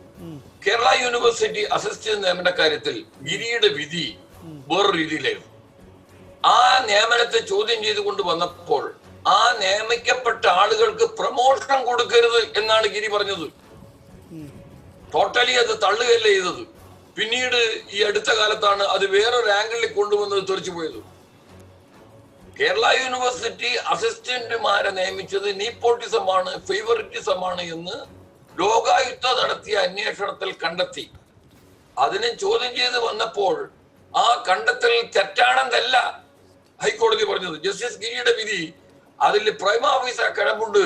അതുകൊണ്ട് അവർക്ക് പ്രമോഷൻ കൊടുത്തില്ല കുറെ വർഷക്കാലത്തോളം. അവരെ മേലിൽ പ്രോസിക്യൂഷൻ എടുത്തു. പ്രോസിക്യൂഷൻ ചാലഞ്ച് ചെയ്യാൻ വേണ്ടി ഇവിടെ വന്നു. കമാൽ പാഷയുടെ ബെഞ്ചിൽ അത് ഞാനുള്ളിടത്തോളം അത് സ്റ്റേ ചെയ്തിട്ടുണ്ടായിരുന്നില്ല. പിന്നീട് ഗവൺമെന്റ് പറഞ്ഞു അതിലുള്ള എല്ലാവരെയും കേസിൽ പ്രതിയാക്കിയിട്ടില്ല, അതുകൊണ്ട് ഫർദർ ഇൻവെസ്റ്റിഗേഷൻ വേണം. ഇപ്പോഴും അത് അന്വേഷണത്തിലാണ്, ക്രിമിനൽ ഇൻവെസ്റ്റിഗേഷനിലാണ്, ഫർദർ ഇൻവെസ്റ്റിഗേഷനിൽ. ഈ 14 public servant to vacate his office if directed by office, ഇതിന്റെ ഭരണഘടനാ സാധുതയാണോ ഇന്ന് ജലീൽ ഹൈക്കോടതിയിൽ കൊടുത്തിരിക്കുന്ന റിട്ടിൽ ചാലഞ്ച് ചെയ്തിരിക്കുന്നത് എങ്കിൽ അത് ഹൈക്കോടതി തീരുമാനിക്കേണ്ട കാര്യമാണ്. ഞാൻ മനസ്സിലാക്കിയെടുത്തോളം സെക്ഷൻ 14 ഭരണഘടനാ സാധുത ചോദ്യം ചെയ്തിട്ടില്ല. അതാണ് അതിന്റെ വ്യത്യാസം. നിയമനം എന്നുള്ളതല്ല പ്രശ്നം, അതിന് വേറൊരു ആംഗിളിലാണ്. ഫേവറിറ്റിസം ലോകായുക്തയുടെ പരിധിയിൽ വരുന്നതാണ്. ഫേവറിറ്റിസം കാണിച്ചാൽ അത് കൊഗ്നിസൺ എടുക്കാനുള്ള അധികാരം ലോകായുക്തക്കുണ്ട്. ലോകായുക്തയുടെ പോലീസ് അന്വേഷിച്ച് കണ്ടെത്തിയ കണ്ടെത്തലുകൾ ഇതിൽ ഫേവറിറ്റിസം ഉണ്ട് എന്നുള്ളതാണ്.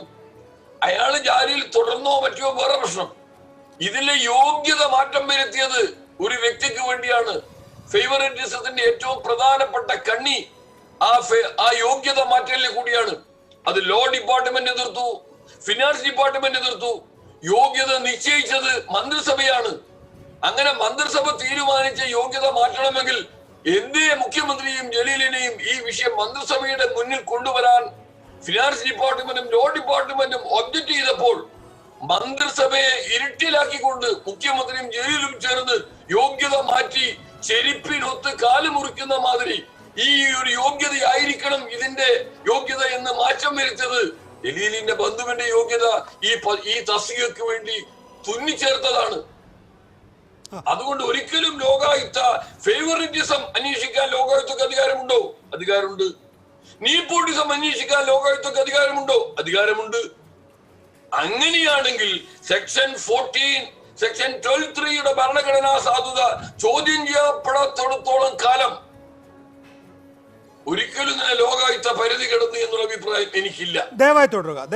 അഡ്വക്കേറ്റ് രാംകുമാർ, സെക്ഷൻ 40 ലോകായുക്ത ആക്ടിലെ സെക്ഷൻ 14 പ്രകാരം public servant to vacate office if directed by Lokayukta after an investigation into a complaint the Lokayukta or an Upalokayukta satisfied എന്ന് പറഞ്ഞുകൊണ്ട് public servant is substantiated and that the public servant concerned should not continue to hold the post held by him എന്ന് ഖണ്ഡിതമായി പറഞ്ഞ സ്ഥിതിക്ക് അത് ചോദ്യം ചെയ്യപ്പെടാത്ത നിലയ്ക്ക് താങ്കൾ ഈ പറഞ്ഞ വാദങ്ങൾ ന്യായമായി നിലനിൽക്കുന്നതാണോ അഡ്വക്കേറ്റ് രാംകുമാർ?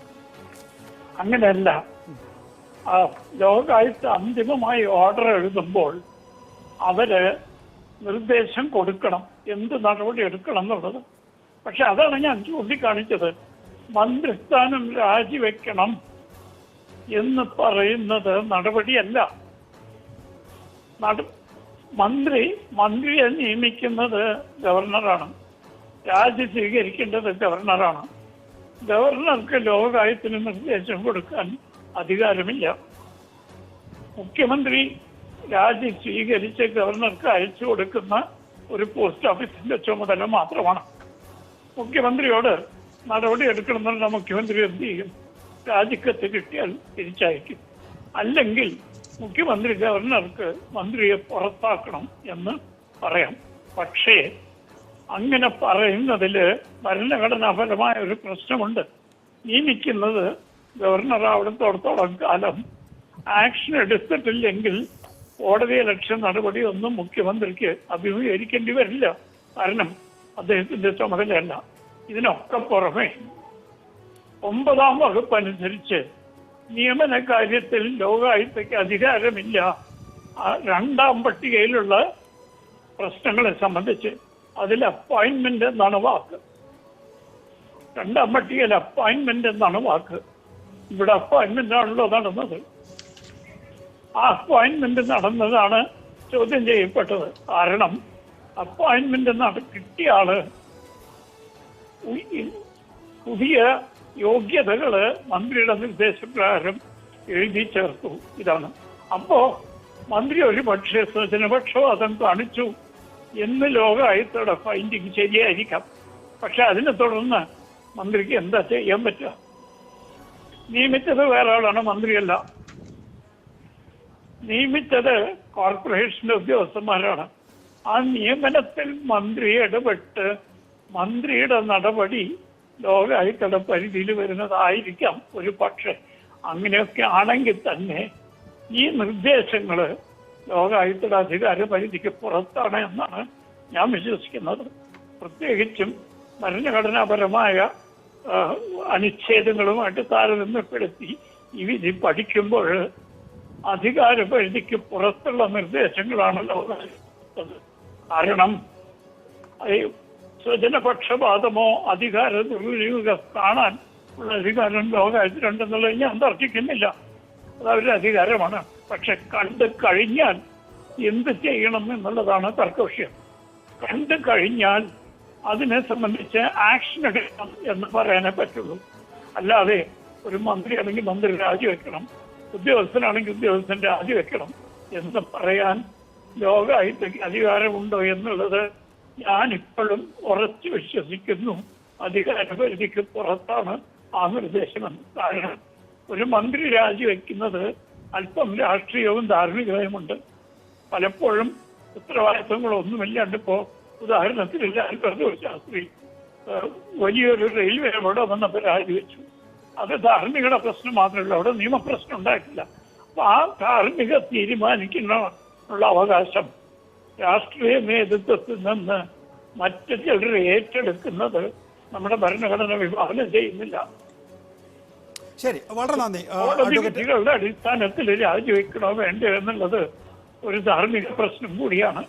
അത് മന്ത്രിയാണ് തീരുമാനിക്കുന്നത്. അദ്ദേഹം ശരിയായിട്ടുള്ള കാര്യം അദ്ദേഹം അത് ചെയ്തു. വാസ്തവത്തിൽ അദ്ദേഹം ചെയ്തത് വളരെ മാന്യം രാഷ്ട്രീയ പ്രവർത്തനമായിട്ടാണ് എന്റെ കാഴ്ചപ്പാട്. കാരണം വ്യക്തമാണ് അഡ്വക്കേറ്റ് രാംകുമാർ. അത് താങ്കളുടെ പണ്ഡിതോചിതമായിട്ടുള്ള താങ്കളുടെ വാക്കുകൾക്ക് വളരെ നന്ദി. ഒപ്പം തന്നെ അതിന് കൗണ്ടർ പറഞ്ഞ അഡ്വക്കേറ്റ് ടി ആസഫ് അലിക്കും. പക്ഷേ അതിനപ്പുറത്തേക്ക് ഇതിനകത്ത് രാഷ്ട്രീയമാണ്. ശ്രീ കെ ടി കുഞ്ഞിക്കണ്ണൻ ഇവിടെയുള്ള സപ്ലിമെന്റ് ചെയ്യാൻ പറ്റുമോ? പറഞ്ഞോളൂ സാർ, പറഞ്ഞോളൂ. ബഹുമാനപ്പെട്ട ശ്രീ രാംകുമാർ പറഞ്ഞതിനെ, അതായത് ലോകായുക്ത ആക്ടിലെ 3 സബ്സെക്ഷൻ ഉണ്ട്. ഈ 1 പറയുന്നത് ഇപ്രകാരം ഒരു പ്രഖ്യാപനം 14 പ്രകാരം വന്നിരിക്കുന്നത് മുഖ്യമന്ത്രിയാണെങ്കിൽ യുക്താധികാരി ഗവർണർ തീരുമാനമെടുക്കണം, മന്ത്രിയാണെങ്കിൽ മുഖ്യമന്ത്രി തീരുമാനമെടുക്കണം, സെക്രട്ടറി ആണെങ്കിൽ സർക്കാർ അതാത് കാര്യം പോലെ. 2 പറയുന്നത് കോർപ്പറേഷന്റെ ചെയർമാനോ പഞ്ചായത്ത് മെമ്പറോ മുനിസിപ്പൽ ചെയർമാനോ ആണെങ്കിൽ ലോകായുക്തയുടെ ഈ തീർപ്പ് വന്ന അന്ന് തന്നെ അയാൾ സ്ഥാനം ഒഴിഞ്ഞതായി കണക്കാക്കണമെന്നാണ് ബഹുമാന്യനായ സീനിയർ അഡ്വക്കേറ്റ് രാംകുമാർ പറഞ്ഞ മാനദണ്ഡം നോക്കുകയാണെങ്കിൽ is an elected person, panchayat corporation പ്രസിഡന്റുമാർ. അപ്പൊ അവരെ തെരഞ്ഞെടുപ്പ് അസാധുവാക്കേണ്ടത് ഹൈക്കോടതി, മുനിസിപ്പൽ കോടതിയും ജില്ലാ കോടതിയുമാണ്. പക്ഷെ ലോകായുക്ത സെക്ഷൻ 14(2) അനുസരിച്ച് പറയുന്നത് കോർപ്പറേഷനിൽപ്പെട്ട ആരോ ആണെങ്കിൽ ഇതാണ്, if is a public servant falling under 4 and 6 but not falling under 4 and 7 deemed to have been vacated his office എന്നാണ്. 3 പറയുന്നത് മറ്റ് സർക്കാർ ജീവനക്കാരെ സംബന്ധിച്ചാണ് എങ്കിൽ, അതായത് സർക്കാർ ഗവൺമെന്റ് സെക്രട്ടറി അല്ലാത്ത സർക്കാർ ജീവനക്കാരനെ സംബന്ധിച്ചാണ് ലോകായുക്ത ഇങ്ങനെ ഒരു തീർപ്പ് കൽപ്പി ഒരു പ്രഖ്യാപനം വന്ന് സെക്ഷൻ 14 പ്രകാരം വന്നെങ്കിൽ they are deemed to have been suspended from service എന്നാണ്. അപ്പൊ ലോകായുക്ത ആക്ട് ഒരു സ്പെഷ്യൽ സ്റ്റാറ്റ്യൂട്ട് എന്ന നിലയിൽ ഈ സ്റ്റാറ്റ്യൂട്ടിലെ ഈ വകുപ്പുകൾക്കെല്ലാം അധിക പ്രഭാവമുണ്ട്, ഓവർ റീഡിങ് എഫക്ട് ഉണ്ട് സാധാരണ സർവീസ് ലോയിൽ നിന്നതിനേക്കാളും എന്നാണ് എന്റെ അഭിപ്രായം. കാരണം മന്ത്രിയെ ഗവർണർ വെക്കുന്നു, അപ്പം എലക്റ്റഡ് ആയ മന്ത്രിയാണ് എങ്കിൽ പഞ്ചായത്തിന്റെയും കോർപ്പറേഷന്റെയും മറ്റ് സ്വയംഭരണ സ്ഥാപനങ്ങളുടെയും ചെയർമാൻമാരെ ഈ വിധി വന്ന ഉടനെ അവരെ നീക്കണ്ട, deemed to have been vacated, അവർ സ്ഥാനം ഒഴിഞ്ഞതായി കണക്കാക്കണമെന്നാണ്. അതുകൊണ്ടാണ് ഞാൻ പറഞ്ഞത്, ബഹുമാനപ്പെട്ട സീനിയർ അഡ്വക്കേറ്റ് രാംകുമാർ പറഞ്ഞതിന്റെ കഴിവ് പരിശോധിക്കണമെങ്കിൽ ഈ 16-ാം വകുപ്പ് ഭരണഘടനാ വിരുദ്ധമായി പ്രഖ്യാപിക്കാത്തിടത്തോളം കാലം ലോകായുക്തയുടെ വിധി ലീഗലി കോൺസ്റ്റിറ്റ്യൂഷനലി വാലിഡ് ആൻഡ് പെർഫെക്റ്റ് എന്ന് തന്നെ ഞാൻ ആവർത്തിച്ചു. അതാണ് താങ്കളുടെ അക്കാര്യത്തിലുള്ള കാഴ്ചപ്പാട്. വളരെ നന്ദി അക്കാര്യത്തിൽ താങ്കളുടെ വാദം ഉന്നയിച്ചതിന്. ശ്രീ കെ ടി കുഞ്ഞിക്കണ്ണൻ, ഇവിടെ രാഷ്ട്രീയമാണ് പക്ഷേ വിഷയം. എന്താണ് കെ ടി ജലീലിനെ സംബന്ധിച്ച നിങ്ങളുടെ അടുത്ത സ്ട്രാറ്റജി എന്നുള്ളതാണ് പ്രധാനം. ജലീലിനെ അങ്ങനെ സ്റ്റാൻഡിൽ ഇറക്കി വിടാൻ കഴിയില്ലല്ലോ. ഇ പി ജയരാജനെ വിടാം, ഇ പി ജയരാജൻ കേന്ദ്ര കമ്മിറ്റി അംഗമാണ്. ജലീലിനെ അങ്ങനെ വിടാനാകില്ല എന്നുള്ളത് കൊണ്ടായിരിക്കാം 3 ദിവസം കാത്തു നിന്നത്. നോക്കൂ, ഇതൊരു വലിയ നിയമ നടപടിയായി വരുന്നു. ഇടതുപക്ഷത്തെ സംബന്ധിച്ചിടത്തോളം ലോകായുക്തയ്ക്ക് വേണ്ടിയിട്ടുള്ള പോരാട്ടത്തിൽ മുന്നണിയിലുണ്ടായിരുന്നു. പക്ഷേ നിങ്ങൾക്ക് നിങ്ങളുടെ വാക്ക് വിഴുങ്ങേണ്ടി വന്നു ജലീലിനെ ഈ 3 ദിവസം സംരക്ഷിക്കുന്ന ആ മണിക്കൂറുകളിൽ. ഇനി എന്താ ജലീലിനെ വെച്ചുള്ള പരിപാടി എന്നുള്ളതാണ് എനിക്കറിയേണ്ടത്. ജലീലുമായി ബന്ധപ്പെട്ട് ഇപ്പോൾ ഉണ്ടായിരിക്കുന്ന വിവാദങ്ങൾ അത് ഇപ്പൊ കോടതിയുടെ മുമ്പിലാണല്ലോ. ഈ PK ഫിറാസിന്റെ ഹർജി പിൻവലിക്കാനുള്ള റിട്ട് പരിഗണിച്ചുകൊണ്ട് തന്നെ ഹൈക്കോടതി നടത്തിയിട്ടുള്ള നിരീക്ഷണം ഉണ്ടല്ലോ. ആ നിരീക്ഷണത്തിലാണ് ഈ നിയമനത്തിൽ ക്രമവിരുദ്ധത ഉണ്ടാകാം, പക്ഷെ അഴിമതി ഉണ്ടെന്ന് പറയാൻ പറ്റില്ല എന്നുള്ളതാണ്. അപ്പൊ ഈ കാര്യങ്ങളെല്ലാം തന്നെ തുടർന്നും നമ്മൾ ചർച്ച ചെയ്യും.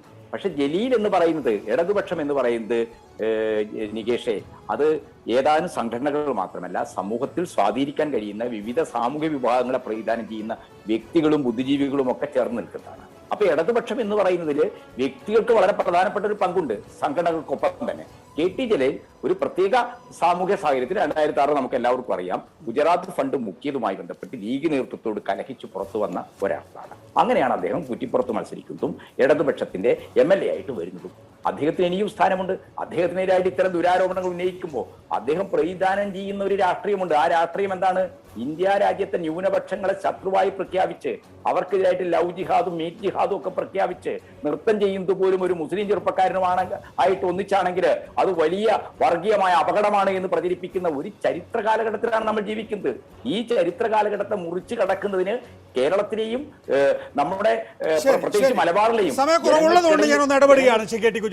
സരിദാസ്, ജലീല് ഇന്ന് ഇടതുപക്ഷ രാഷ്ട്രീയത്തിൽ ഒരു നിർണായകമായ പങ്കാളിത്തം വഹിക്കുന്നു. അതുകൊണ്ട് ജലീലിനെ തള്ളി പുറത്താക്കാൻ നിരന്തര ശ്രമം നടക്കുന്നു എന്നൊരു രാഷ്ട്രീയ നിരീക്ഷകന്റെ റോളിൽ നിൽക്കുമ്പോൾ ശ്രീ കെ വേസിന് തോന്നുന്നില്ലേ? അത് സ്വർണ്ണക്കടത്തിലോ അല്ലെങ്കിൽ ഇന്തപ്പഴത്തിലോ അല്ലെങ്കിൽ സർവകലാശാല ഭൂമി വിവാദത്തിലോ അല്ലെങ്കിൽ സർവകലാശാല മാർക്ക് ദാനത്തിലോ മാത്രമല്ല, എല്ലായിടത്തും കാണാം ജലീലിനെ തള്ളി പുറത്താക്കണം. അതെന്തിനാണ്? അല്ല, അതിൽ 2 വശമുണ്ട്. ഒന്ന്, CPM-ൽ നിന്ന് തന്നെ, അതിലെ മുസ്ലിം നേതാക്കന്മാരിൽ നിന്ന് തന്നെ ജലീലിനെ അസൂയോട് കാണുന്നവർ അനവധിയുണ്ട്. രണ്ടാമത്തെ, ജലീൽ സൃഷ്ടിച്ചിട്ടുള്ള വിവാദം, മാർക്ക് ദാനം ഉൾപ്പെടെ എത്രയോ വിവാദങ്ങൾ സ്വയം സൃഷ്ടിച്ചിട്ടുണ്ട്. ഈ സർക്കാരിനെ ഇത്രത്തോളം അതിൻ്റെ ഫേസ് ഇത്രത്തോളം മോശമാക്കിയ മറ്റൊരു മന്ത്രി ഉണ്ടായിട്ടുണ്ടോ? എനിക്ക് തോന്നണില്ല. സർവകലാശാലയിലെ സിൻഡിക്കേറ്റ് വിളിച്ചു ചേർത്തിട്ട് അദാലത്ത് നടത്തിയിട്ട് തോറ്റവരെ ജയിപ്പിച്ച ഒരു മന്ത്രി കേരളത്തിലെ ചരിത്രത്തിലല്ല, ഇന്ത്യയുടെ ചരിത്രത്തിലുണ്ടായിട്ടുണ്ടാവുമോ? അത്രയ്ക്ക് നാണം കെടുത്തിയ ഒരു മന്ത്രിയാണ്. ആ വിവാദങ്ങൾ അദ്ദേഹത്തെ ഗവർണർ റദ്ദാക്കുകയും ചെയ്തു. അദ്ദേഹത്തെ വേട്ടയാടിക്കൊണ്ട് തന്നെ ഇരിക്കും. പൊതുസമൂഹം, പ്രത്യേകിച്ച് കേരളത്തിലെ പൊതുസമൂഹം വളരെ കീനായിട്ട് ഇതൊക്കെ വാച്ച് ചെയ്യുന്നുണ്ട്. അത് പറഞ്ഞ് തിരുത്തേണ്ടതാണ്. CPM-നെ പോലെ ഒരു പാർട്ടിക്ക് തിരുത്താൻ കഴിയേണ്ടതാണ്. പക്ഷെ അത് ചെയ്തിട്ടില്ല ഇതുവരെ. അതിന്റെ പ്രതിഫലനമാണ് അവസാനം. സജീവൻ, വളരെ ചുരുക്കിയ വാക്കുകളിൽ കഴിച്ചിട്ടിറക്കാനും വയ്യ, മതിരിച്ച് തുപ്പാനും വയ്യ എന്ന നിലയിൽ CPM എങ്ങനെ ഈ വിഷയത്തെ കൈകാര്യം ചെയ്യും? അല്ല, ജലീലിന്റെ ഈ പ്രശ്നം രാജിയോട് കൂടിയിട്ട് കയ്പ് മാറിക്കഴിഞ്ഞു. ജലീൽ എന്ത് പറഞ്ഞാലും LDF-ന് അസറ്റാണ്, UDF-ന് പേടി സ്വപ്നമാണ്, ഒരു സംശയം ഇല്ല. പ്രത്യേകിച്ച് ലീഗിന് വളരെ ശക്തമായ രൂപത്തിൽ ലീഗിന്റെ എല്ലാ ഭാഗങ്ങളിലും എല്ലാ മർമ്മങ്ങളിലും ആഞ്ഞ് ചവിട്ടുന്ന ഒരാളാണ് ജലീൽ. അതുകൊണ്ട് ഇതുവരെ ഈ സംഭവിച്ചു. അദ്ദേഹത്തിന്റെ രാജിയോട് കൂടിയിട്ട് ആ പ്രശ്നം, ആ ഒരു പ്രധാനപ്പെട്ട വൈതരണി ഇല്ലാതായിരിക്കുന്നു എന്നാണ് ഞാൻ വിചാരിക്കുന്നത്. ജലീൽ ഇനിയും ഈ CPM-ന് പ്രിയങ്കരനായിരിക്കും എന്നതിൽ എനിക്ക് സംശയമില്ല. അദ്ദേഹം ഈ കുറെ കൂടി ശക്തിയോട് കൂടിയിട്ട് UDF-നെതിരായിട്ട് രംഗത്ത് വരാനുള്ള സാധ്യതയും നമുക്ക് തള്ളിക്കളയാൻ പറ്റും. CPM എന്നതിനപ്പുറത്തേക്ക് പിണറായി വിജയന് പ്രിയങ്കരനാണ്. തീർച്ചയായും, അത് തീർച്ചയായിട്ടുമാണ്, ഒരു സംശയമില്ല. വളരെ നന്ദി. Advocate T. Asaf Ali, KT Kunhikannan, A. Sajeevan, KVS Haridas, ഒപ്പം തന്നെ അഡ്വക്കേറ്റ് രാംകുമാർ എഡിറ്റേഴ്സ് അവർ സഹകരിച്ചതിന് നന്ദി, നമസ്കാരം.